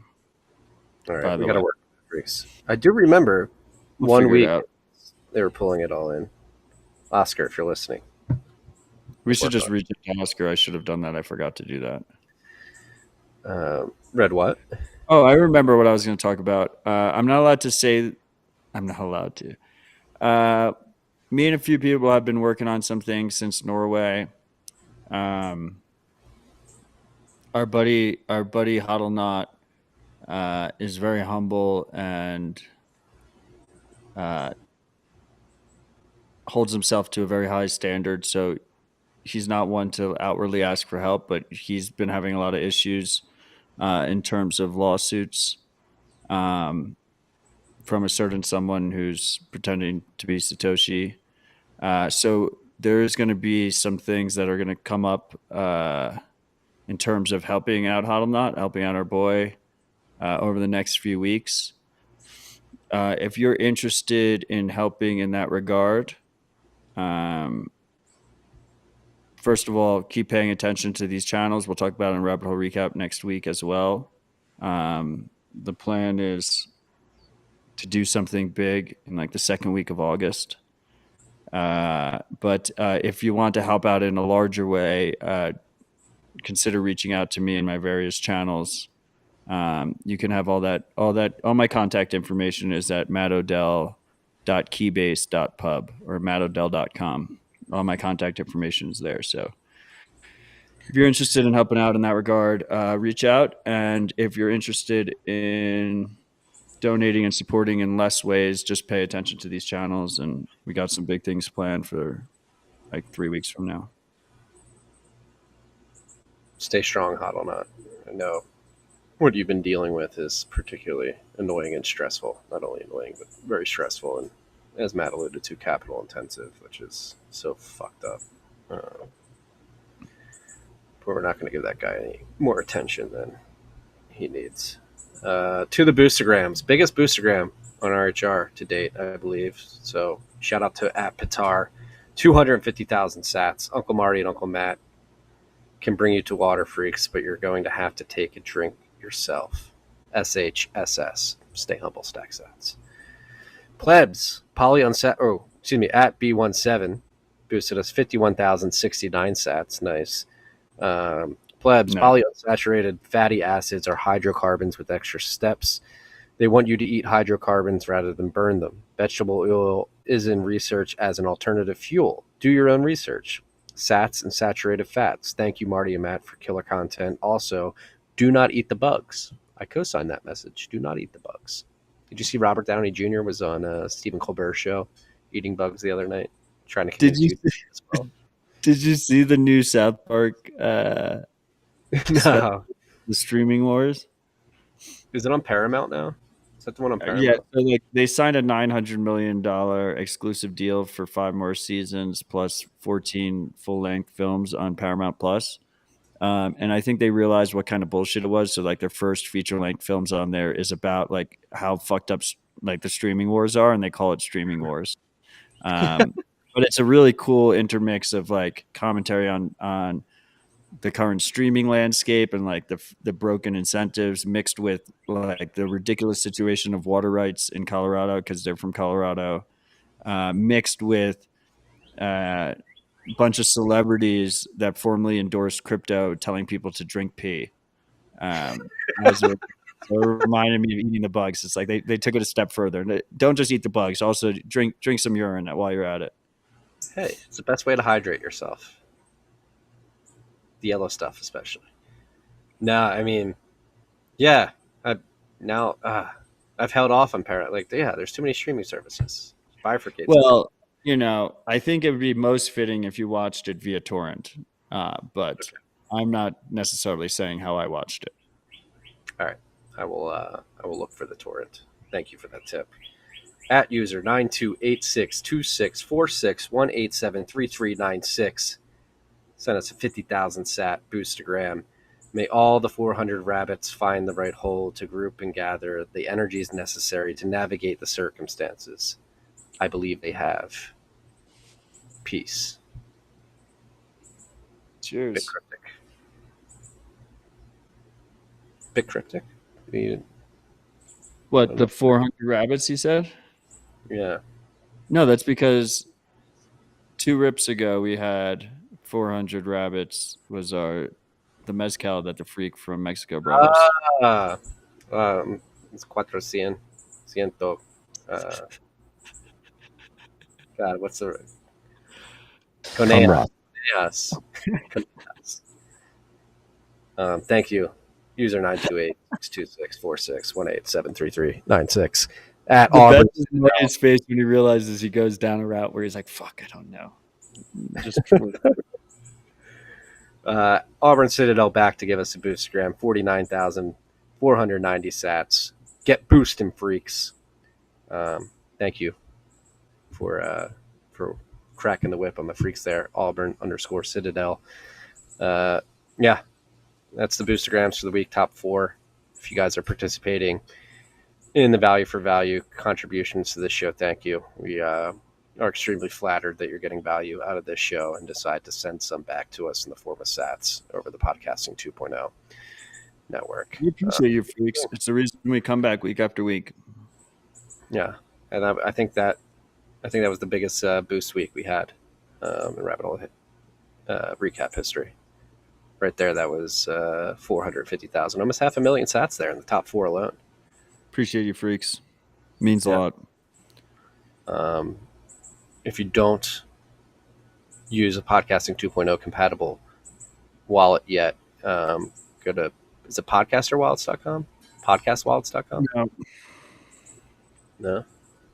No, that's like the administration website. Newpodcastapps.com, I think. New podcast apps. There's Fountain, there's Breeze, there's Podverse.fm or a Podbean, I think. Podfriend, Curiocaster, MP.money, Castomatic, Breeze, Sphinx, Boost CLI, Zion. And that you were correct. Newpodcastapps.com if you want to go check all that out. Car has it up on the screen as I'm reading it in another tab. You go enjoy your time with your lady in that far off. That's not really far off, but it is secluded. In that secluded area of the world that you find yourself in. Cheers to you, Marty. Cheers to you, freaks. Cheers to you, cars. Stay humble, stack sets. Peace and love.